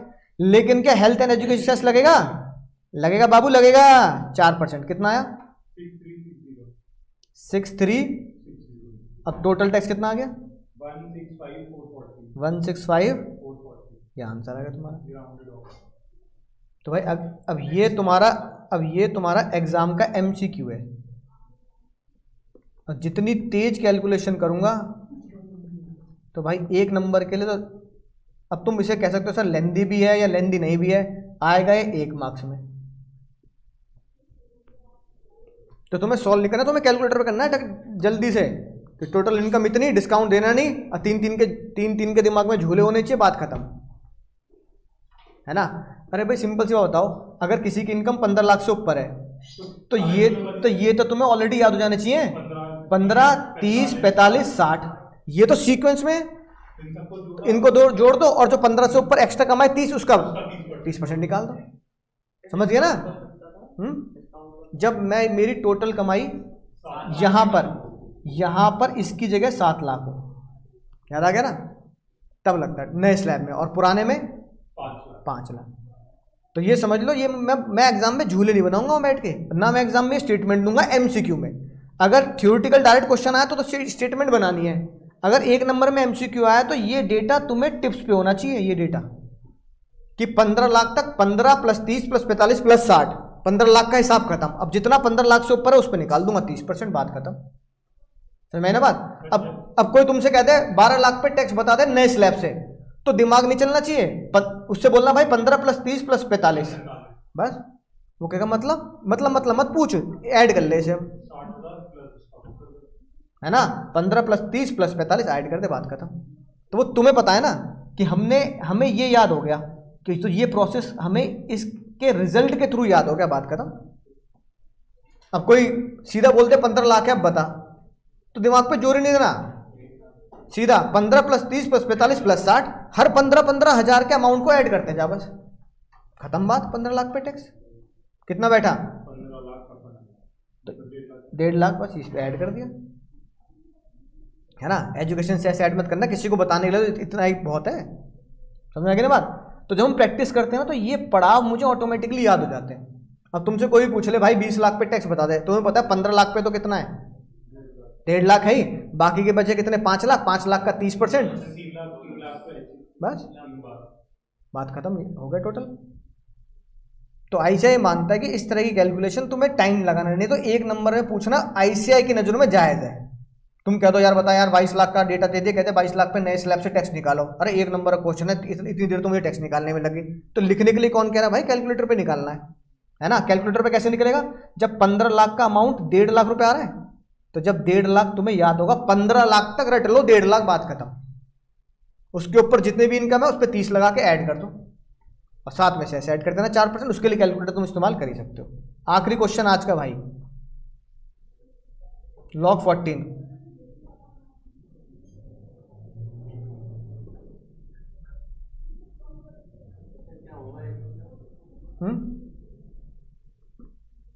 बताओ लॉग 14।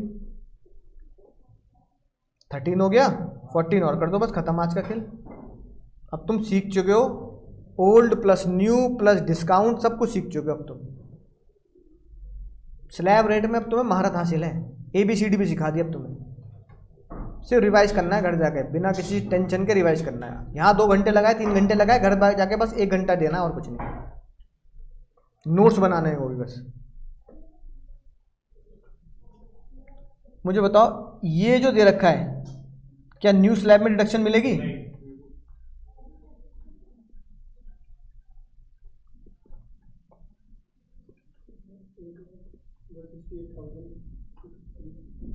तो आपकी टोटल इनकम ये आ रही है ऐड करके, यही आ रही है ना।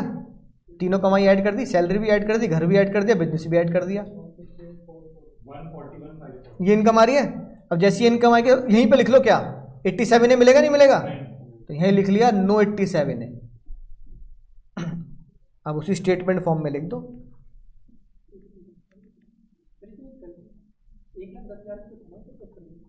वो नहीं लिया ना हमने, डिडक्शन नहीं मिलेगी, LIC है ना 1,10,000, तो ये लिखा है ना। नहीं नहीं नहीं, जो नहीं वो डिडक्शन है, यानी डिडक्शन मतलब घटाना, कमाई नहीं है वो, खर्चा है भाई। कमाई को ऐड करते हैं, खर्चे को लेस करते हैं। 3 से 6, 6 से 9, 9 से 12, 12 से 15, 15 नहीं जा पाएंगे ना, तो 12 से 14,30,500। इसका तो तुम्हें रट गया। अब 15, 30, ये तो तुम्हें रट ही रहा है। अब 12 से 14 के बीच में कितने एक्स्ट्रा कमाए? 2,30,500। कितना रेट लगता है इस पे?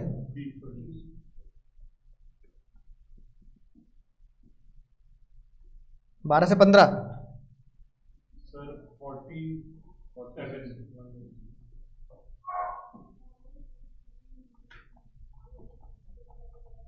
बोलो। सर 20%।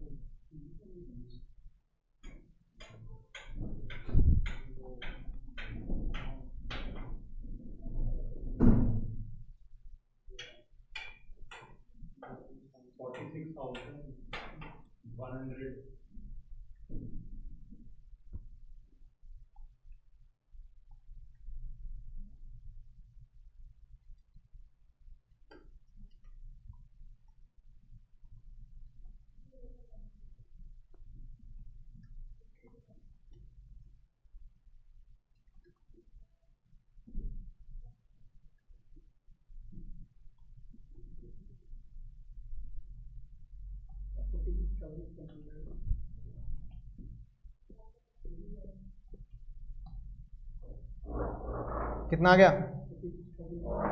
और फाइनल टैक्स लायबिलिटी 141,540।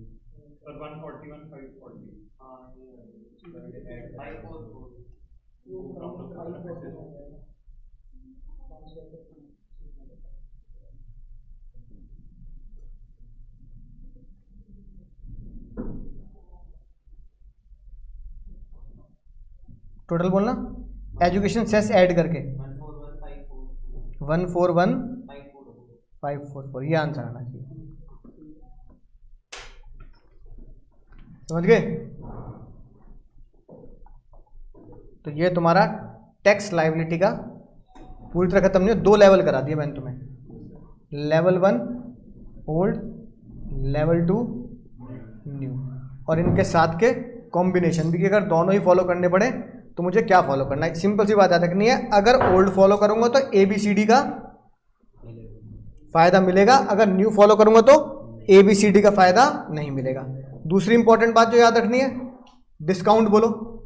ओल्ड में डिस्काउंट 5 लाख तक पे, और न्यू में डिस्काउंट, ओल्ड में डिस्काउंट का फॉर्मूला टैक्स लाइबिलिटी, और ओल्ड में 12,500 विच एवर इज लेस। नए में डिस्काउंट का फॉर्मूला टैक्स लाइबिलिटी और 25,000 विच एवर इज लेस। ठीक है भैया। ओल्ड में उम्र के हिसाब से क्या होता है, स्लैब बदल जाता है, लेकिन न्यू में उम्र कितनी भी हो 3 का पहाड़ा हर उम्र पे लगेगा। बोलो समझ गए सर, मजा आ गया सर।